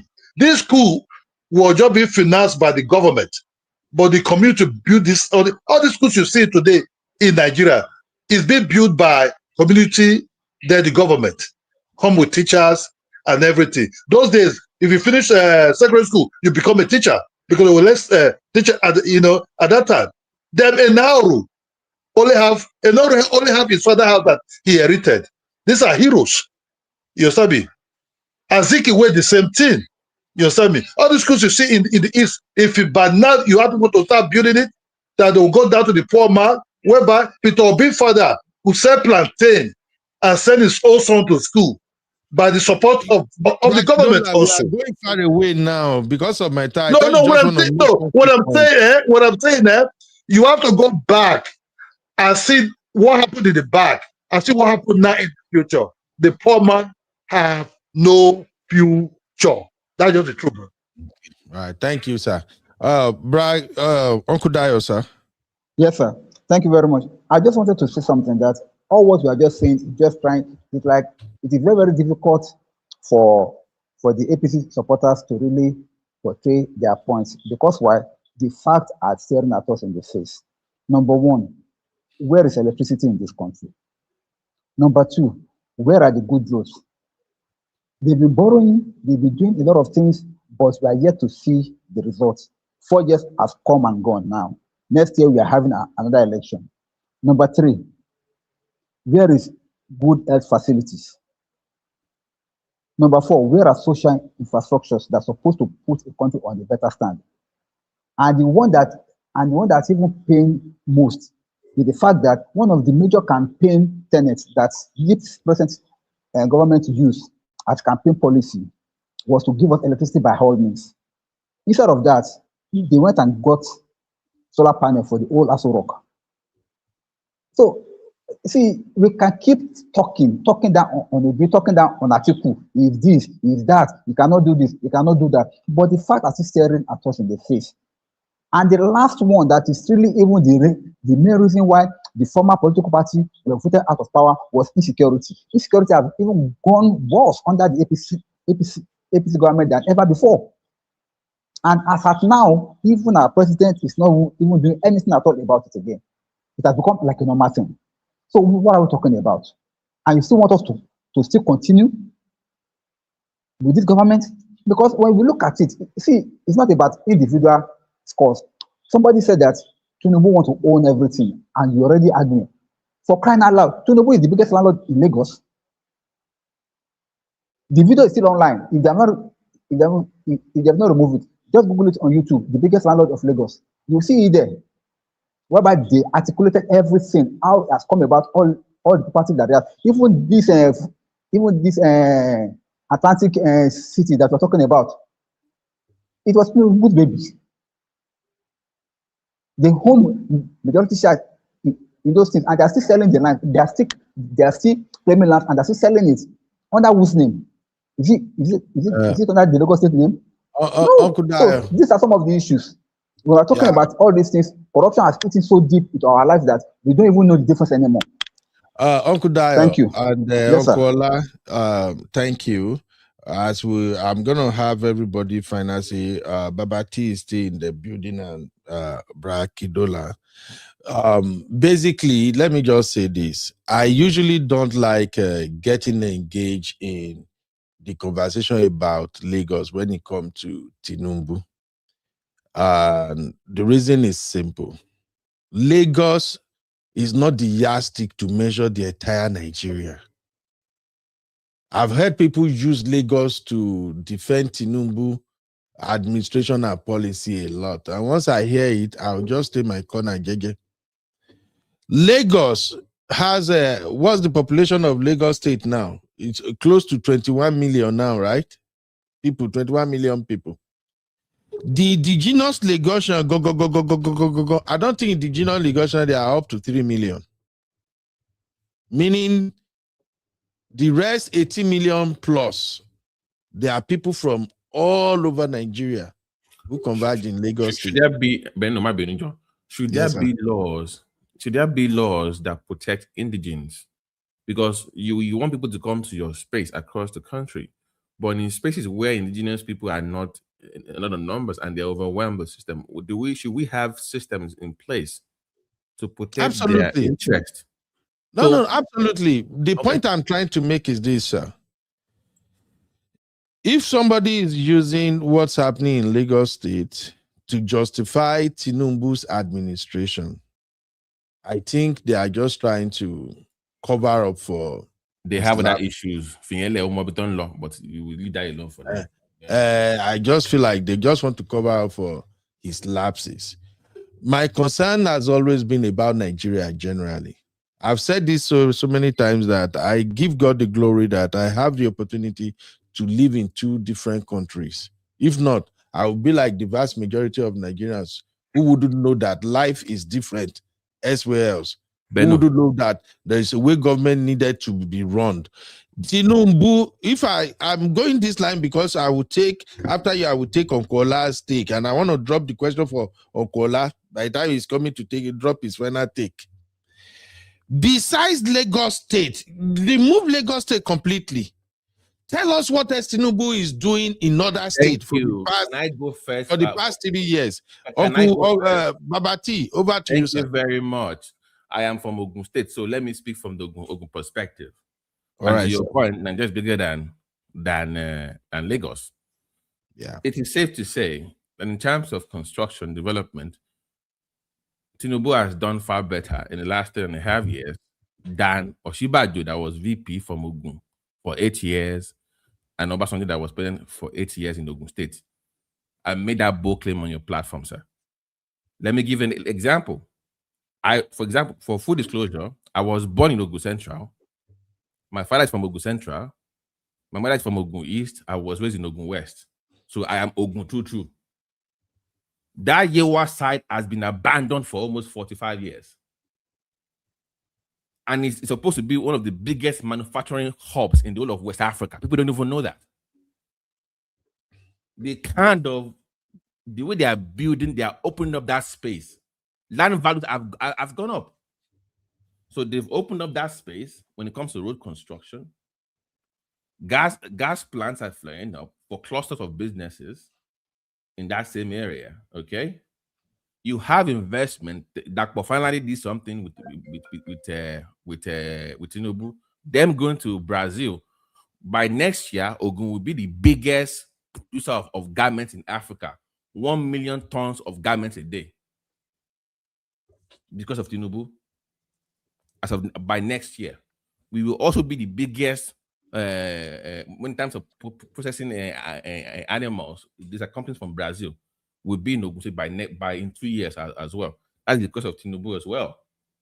So there are so many things when it comes to we manufacture in Ogun State, so I can only speak from that perspective. So when it comes to manufacturing, they have done well, and we want them to do more. So I cannot, when people talk about, oh, Tinubu has failed, maybe in your own area, you might want to see that. But for us in Ogun has the longest of federal roads in Nigeria.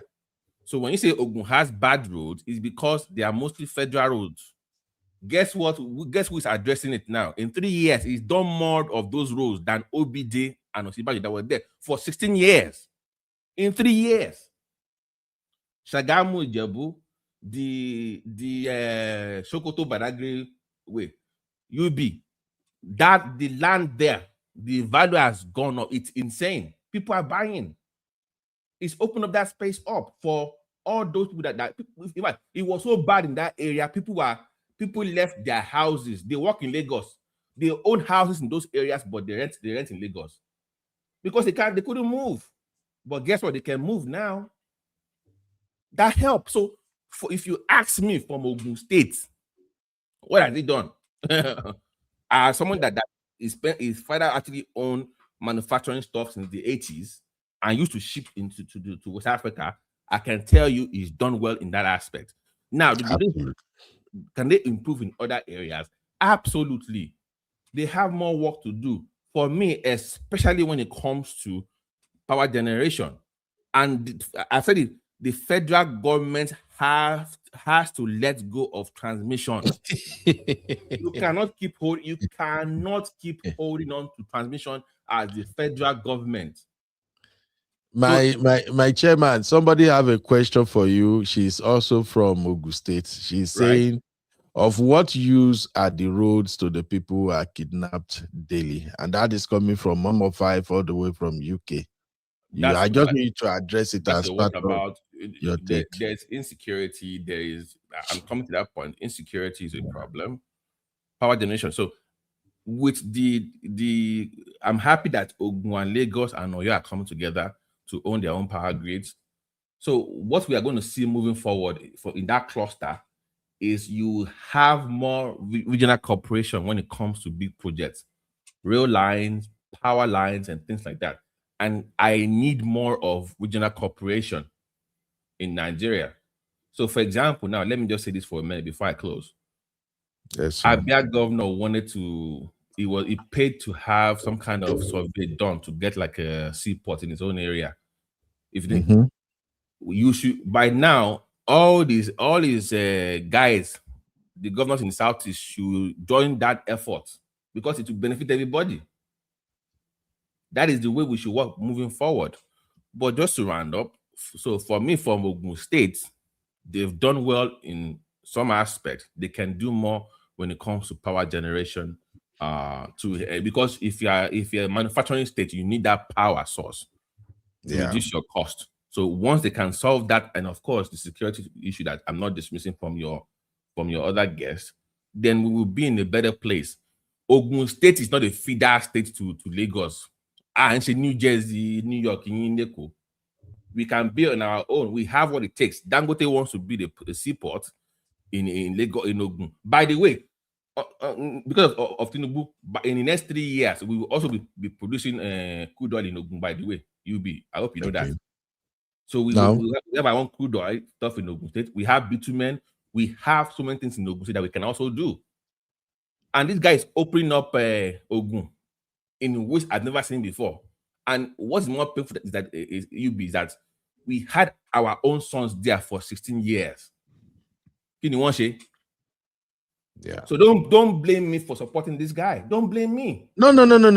Honestly speaking, like I've always said, my brother, I'm a practical political analyst. That's why the first day you came here, I said I really enjoyed talking to you because I like people who state fact and who can actually tell you why they are doing what they are doing. Okay.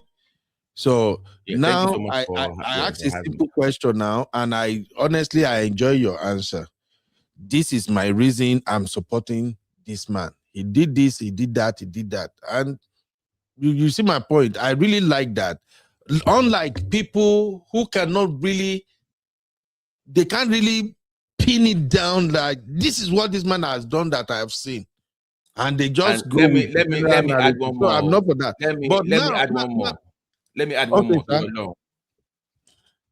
The local government freedom to get their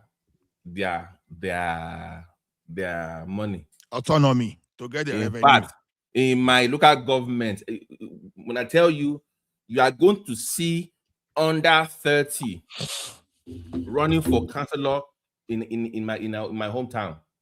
They have all come out now. The interest is there for the youth to run, or in case interest you want in local politics. Because Under APC, right? But mostly APC. See, I don't care how you get there. No, you be. I don't care. I don't care how you get there. Just I get have there. a question for Baba T, sir. When you are through, I have a question for you, sir. Toba Debe, we will keep an eye on you. But to my point, OT, we can do interest in local politics that was dead for years. Because we need to start. If I ask people now on this platform, who is their councillor, who's their LD customer, they don't know. Most will not even know who they are. And when it comes to rural health care, waste management, ticketing for markets, it's not Tinubu now. It's your local government council chairman. They have the power to even do that for you. Basic education. They have the power to do that at the local government council level.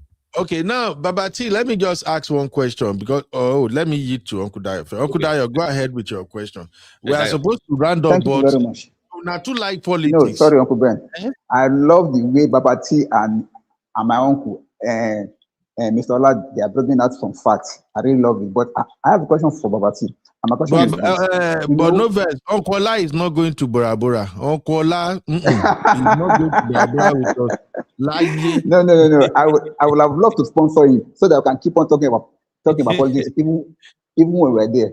Anyway, my question is this. God knows the number of your heart now. Don't worry. See, one thing, sir. I want us to realize one thing, okay? You said your own people from your state do not do anything for you. And you are mentioning Obasanjo and you are mentioning Osinbajo. Osinbajo incidentally happened to be in your party, APC. That means it was a failure. That's number one. Number two, this issue of local government autonomy that you brought in, you won't have even mentioned it because it is not a plus. What do I mean is that, if you remember, it has always been in the constitution that local governments should be paid directly from the federal government. But what really corrupted Lagos State own was when Obasanjo was having issue with Tinubu, and when Tinubu created additional LCDAs, and Obasanjo refused because he did not recognize them. So they now adopted a policy of state governors should be collecting everything that has to do with allocation to the federal government, to the local government. Then they will not be sharing it between the LCDAs. That was where there was collapsing in that particular area. But now look at the good thing that he did. When he now came back into power, knowing fully well that moves has been counterproductive. So he just solved the problem that he himself has created. So to me, I don't hail him for that. He brought it in the first place. So it just came to remove it again. So to me, it is not a win for me. Yeah, but you say you're going to ask it didn't break it in. So now this is my question. Now this is my question. Okay. Now this is my question. My question is this, sir. If people in your home party, sir, are doing things contrary to the progress of the community, and yet you are still pointing finger at people in some other parties that you think are not really doing much, because I can keep going on. Remember, what's his name? You have a lot of people in that same party there. Yeah, I'm losing you. Bengadale was from Ogun State. No, Bengadale was from. Question of every sir, because of my time. Sorry, sir. Sorry. Okay, just let me bring it home. You know, say it's 11, and in about 1 hour we have show for our real farm community generally. So maybe I not say we take politics. Let me address the question. Number one, I'm not an APC member. Number two, when I was addressing my people, I was addressing people from Ogun State, not people of a particular party. OBJ was in the PDP. He's still a PDP member. Okay. Yeah. Number three, when I was addressing the LG Council situation, I'm giving you a report of the effect of it in my own locality, not in Lagos. To UB's point, I will start discussing about it. So maybe in Lagos is different, but in my own town, in my own area, I'm giving you what is happening to us right now. So to UB's point, Lagos is not the yardstick for everything that we discuss about Nigeria. Local government. Thank you. No, I am giving you reports from my own area. So it's not about party, it's about the individual and what they should do to help people. I hope that answers your question, sir. Yeah, Thank you. You said it brilliantly. Yeah. So all right. Uncle Ola, your final take, sir. No verse. I know to have get time today because of my community members. You know how we do our normal show. You can see that all the sisters now they just did back the watch us. So when the Bebo show, the Bebo show, yeah, the Bebo show, we have to do it. So just help me round it up with your final take, sir. Okay, now see, when people think that I talk of Tinubu in terms of Lagos alone, I just use that state governor to state governor comparison so that your Peter Obi will have a comparative advantage in case you want to defend. I will start from this. I know it is difficult for people to really know the impact when they said you were using the 97% of your revenues to service debt. Let me tell you something. For economists, you can come and tell me that I'm a liar. Nigeria was technically bankrupt. You understand? So the question is this: if we had gone the way we're going that time, you will carry 1 million naira and you'll be looking for a loaf of bread and you won't be able to buy. If you are in doubt of what I'm talking about, go and type on Google that when Argentina defaulted on sovereign, when they went bankrupt, go and look at the impact there. So when this guy came, the first thing he felt about Taku was to look at the insolvency. You understand? When people said he was borrowing money, they didn't even understand what that money borrowed for. He used that money to offset the debt owed to the foreign to the foreign airliners, and there are some other businesses in Nigeria like MTN. Please don't defend Tinubu borrowing, sir. We've seen. I'm not defending. You are asking me what did he do? It's not a defense. Don't defend the borrowing. The borrowing is too much. I hear you. That's what end. We know how this is going to end. Now you say you are saving your time. Now you say okay, guys. Let me leave this. I'll see you guys later, man. Nice talk to you guys later, man. Thank you, Babati. Thank you, sir. Yeah. So the thing is this: I'm just going to defy that. It said the aviation industry was collapsing, because if our aviation industry had collapsed, you understand, there will have been several thousand, tens of thousands of people on the streets, and that will have been dangerous. Then, in some states we're owing as a salary for 6 months to 2 years. You understand?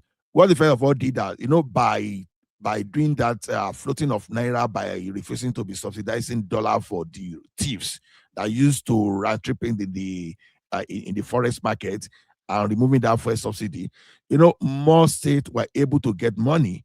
Now, anybody can testify that. Tell me any state that is still owing money now. You understand? States now, they are no longer owing money. Kogi State, please. Kogi State. Kogi State is owing. Okay, I will cross-check that, because as far as I'm concerned, states are not owing money now because they have enough to pay their people. So, but when Tinubu came, some people were even owing up to 2 years in arrears. Now, impact of net fund. Now, I know people will say, "Oh, debt, you are giving it to students." See, let me tell you one thing: you need to be in the art of those students to know what it means for your education, for you to set yourself properly for the future. You understand? To be thwarted by not having money to go through it. I'm a beneficiary of student loan. See, I have big student loan that I'm paying. I know the difference, and I like it that way. You understand? So Now, when you've already disbursed to 1.6 million students, and those students they are receiving 20,000 stipend every month. And don't forget that they will take this money to the market, they will buy tomatoes, they will buy okra, everything, and see the way. So this thing has some kind of impact even on the market woman too. You understand? So, and on those students, so all those things contribute to your state of health too. You know, when people talk of healthcare, sometimes you forget that a simple economic activities like this help your mental status, because when people talk of health, they think it's only about malaria and type of fever alone. Your mental health is the worst health situation someone can be in this life. You understand? When you are supporting 1.6 million, you're already dealing with the mental health care situation. If you don't know, so at least Uncle Ben, you are a medical practitioner. So now, for those students in university, now tell me, when was the last time ASU went on strike? It simply means that your 4 years is your 4 years now. When you go to university, Okola, let's just bring it home. No, that's the last point. Make a come out. Uncle Ben, I wish Nigeria well. Thank you. Hold on. Brakidola, hold on. Let Okola just wrap it up, sir. Go on, Okola, just finish it. That's why I said on that ASU, you understand? When you are a student today, your 4 years is your 4 years. No 4 years that is turning to 6 or 7 years. So if you think that one doesn't have don't worry, Okola, I will do a couple of shows on Tinubu so people can actually see what he has accomplished so far. Okay? Because I know, let me know that I have 100 slides that I can present to you. No problem. You know, we are always fair. I just wanted them to enter campaign season properly. Then everybody, we're still going to have debate. We'll bring Obi team, Tinubu team, let them come and it out. My own thing is just, so far there is no fighting, no cursing of each other. I'm cool. They know they pay me, so I don't see any reason why I should be fighting anybody about Peter Obi or Tinubu. So, Okola, thank you very much as always, sir. Thank you so much. Thank you. We have another show, and I need to quickly go to the gym before we do that show. So that's why I was rushing. Thank you, sir. Brakidola, your last word, sir. Let me say my last word. I wish Nigeria well. I will be 70 years old when Nigeria will still be. The youth of today in Nigeria will regret why they didn't fight for their votes. You see how South Africa is driving Nigeria. You see those guys on the street, that's what Nigeria to be doing too. This youth, I will only bite my hand. Like this youth, I'll be seeing when I'm 70 or 80, I will just shake my head. You allow some stupid smelling people to wreck your future. You have no future. Some of you will be like enemy, armed robbers. Some of you will be like something else. You see, Nigerian politics is very sweet when it's benefiting you. When it's not benefiting you for the masses, it's dead.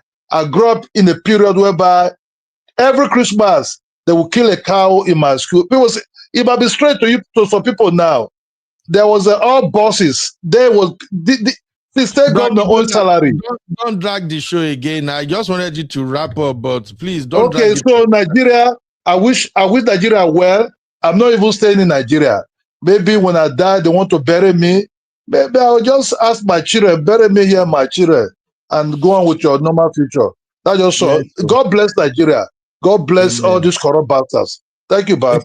Bye-bye. Brakidola, you just the verse all the time. Mr. Comparable Fact, we are closing, but you are my big boss. I don't want to see you in the backstage. I'm not hearing from you. Mr. Comparable Fact, real quick, sir. I don't know if you heard what we discussed today, but what are just your thoughts in about 1 or 2 minutes, sir? You are muted, though. Hello, Comparable Fact, you are muted. Hey. Yeah, Comparable Fact, we can hear you, but your TV or something is loud in the background. Hello, sir. Okay, Uncle Dayo, your final take, sir. Yeah, thank you, Uncle Beno. See, we can keep on saying things about this government from now till tomorrow. We will never stop because there are a lot of things to talk about. However, I want us to just look at it from one particular perspective. All of us meant well for this country. And all of us want to see a better Nigeria, a better future, and a better community that we live in. Though, even though some of us are not living inside Nigeria presently, but our heart and our mind is still way back home, because we know that our country has everything it takes to be better than the way it is right now. Just that because of some lack of policy, some lack of system, some things that could be corrected that are not being done. And the fact that people that we put in government, many of them are falling our hands. So that's why we are where we are today. Because in a country that is so much blessed with so many resources like Nigeria, we're supposed not to be borrowing money from anywhere. We're supposed to be lending, even to countries, even to nations. But here we are still borrowing. We have everything that we're supposed to have. We have mineral resources, we have oil, we have crude oil, we have, you name it. Yet, we are still among the poorest nations in the world. So this is what is paining all of us. We know we can do better. We know we can have a better society. But getting that better society and getting that country that we also much desire is what we are lacking. That's why I don't blame people for getting passionate when they are talking, when they are angry, when they are bitter. It's all because we know that this is long overdue. But who will bear the cat? That's just the issue. But as it is now, I know within my heart that very, very soon, something will change for the better, and Nigeria shall rise up again. Thank you. Amen. Nigeria shall rise up again. All right, Uncle Dayo. We are coming back shortly, so be ready. Thank you for co-hosting with me, Uncle Dayo. And say hi to my sister and children, sir. All right, thank you. Thank you, sir. Yeah. Okay, comparable fact. I don't know if you can hear me, sir. Mr. Comparable. Hey, I can see you, comparable fact. Oh, I don't know what happened. Anyway, I'm still gonna come back to do political roundup later today. I really want to appreciate my uncles, brothers, my ogas. I want to thank Uncle Ola for always showing up and giving us some really good points. I want to thank Mr. Laja Babati. Thank you very much for always bringing it 100. Uncle Dayo, God bless you. Brakidola, thank you so much, sir. And Uncle Patrick, thank you. You know, we are all passionate about Nigeria. We all love Nigeria.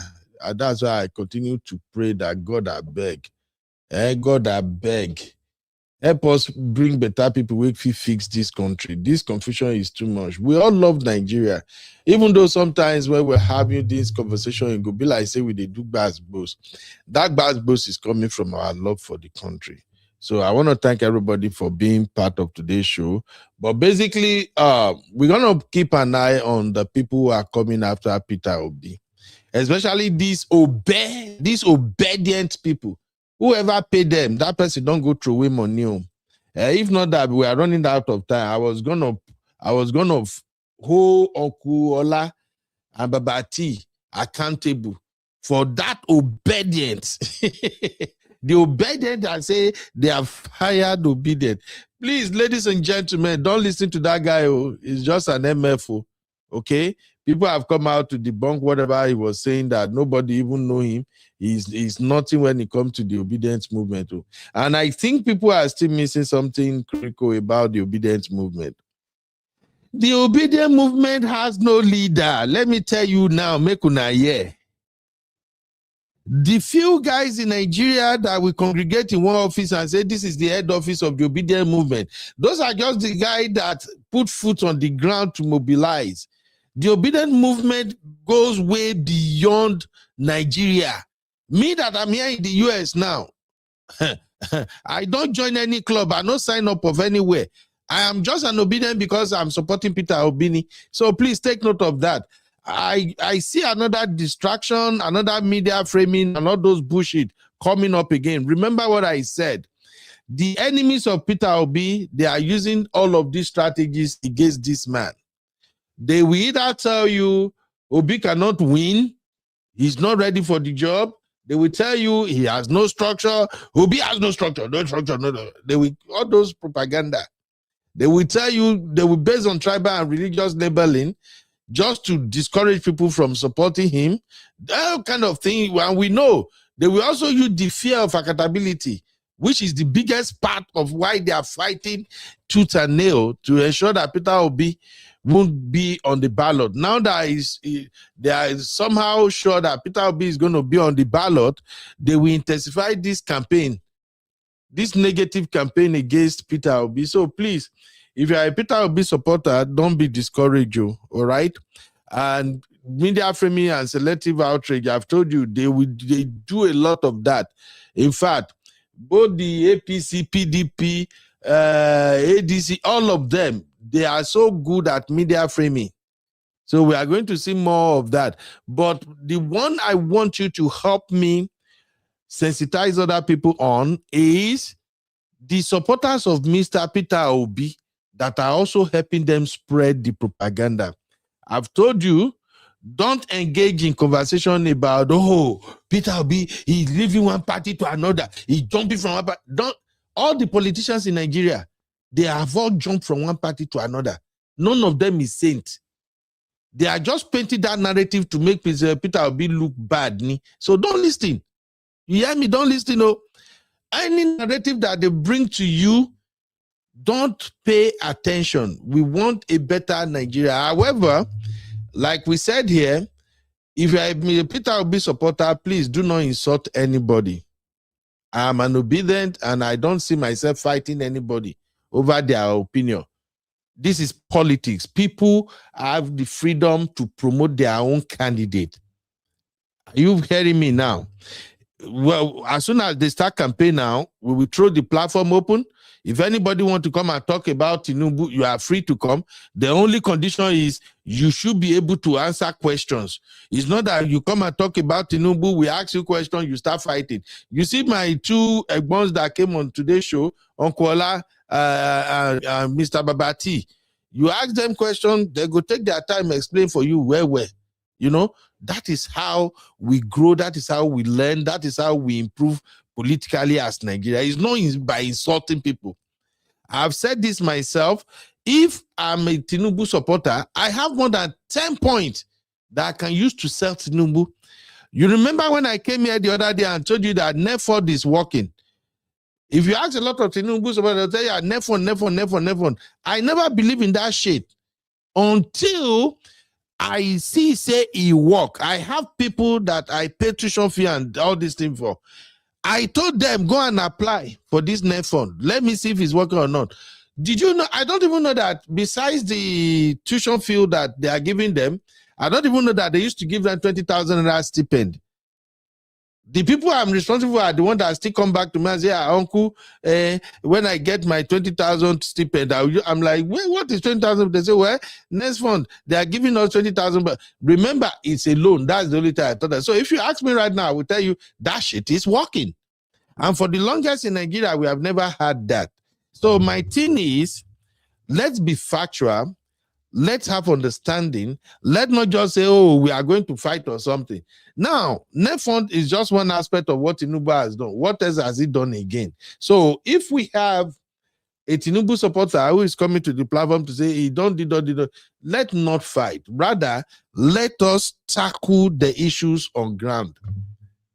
And then if we have somebody who wants to come and present Mr. Peter Obi, we should also have open-minded. We should allow other people to also criticize as well as make recommendations. That is how we grow. Me, I know they do or die politics. I'm way smarter than that.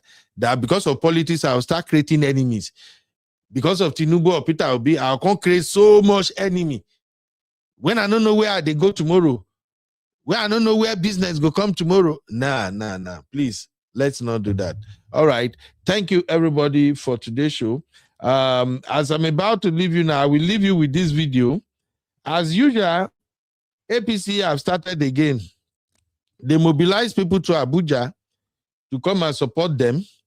Now the people they mobilize to Abuja to come and support them, they are stranded in the typical APC way. But let me leave you with the video and I'll see you guys in the next one. Thank you, everybody. Now, why is it supporting? Because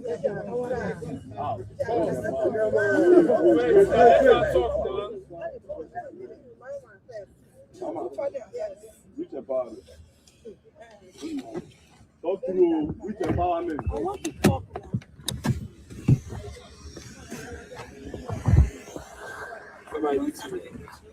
What is empowerment? Just tell me. Good morning, sir. Good morning. Nice to meet you. Nice to meet you too. I'm not going to not video, I beg. Person when they do such no video, I don't like it. Stop that nonsense. They did a program on Tuesday at National Stadium. So we were giving this rapper 10 million women. So these are the rapper for the program. Mm. So we came to meet the minister. So we are coming from Peter. We don't have transport. So you don't have transport. So in a nutshell, it's not as if you did the party. So let me say, I promise they promise you. Yes. See, not to say I get problem with that. I need to understand why people they do what they do. You understand? But no problem. My giving a transport, they know they are giving a stress. No, me and it's not. Yeah, wait, no.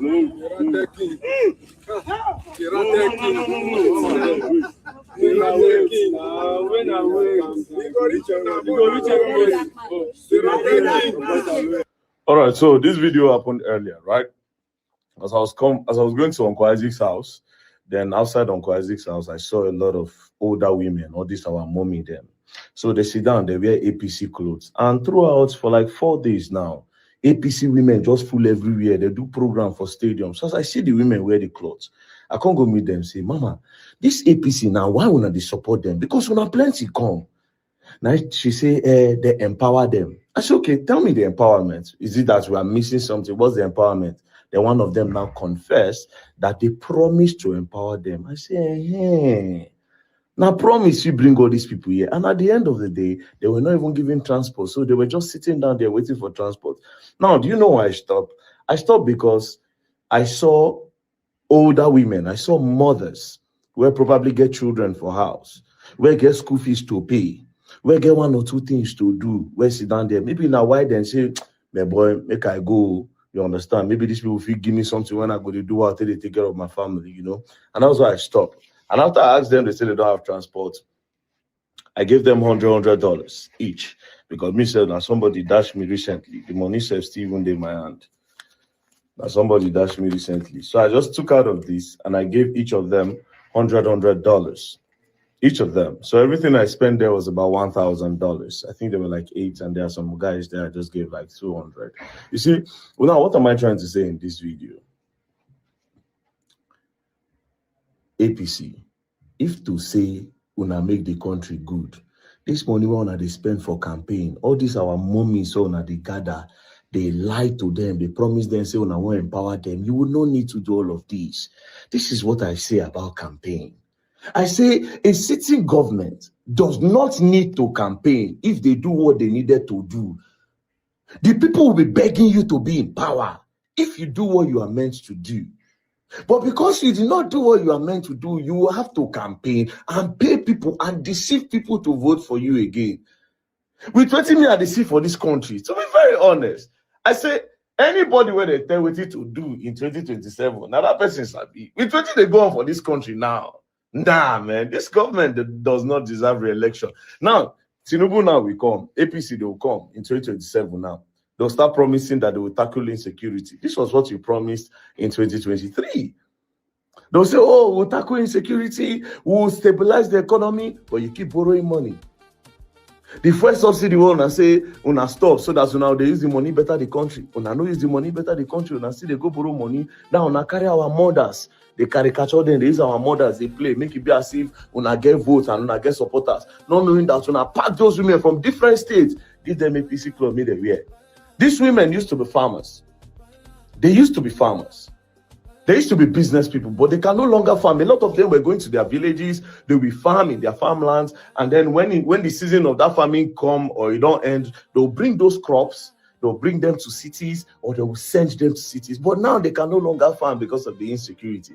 Now these same women now, una carry, say very good pattern, according to una make sure say poverty finish them.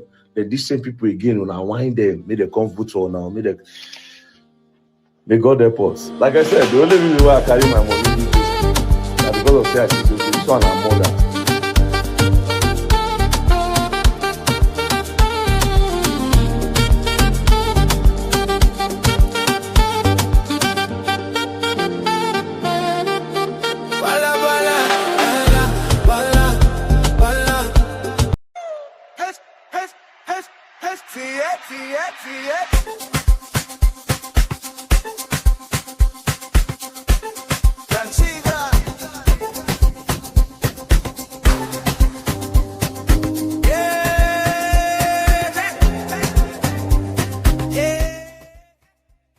You are watching Political Roundtable with Ubi.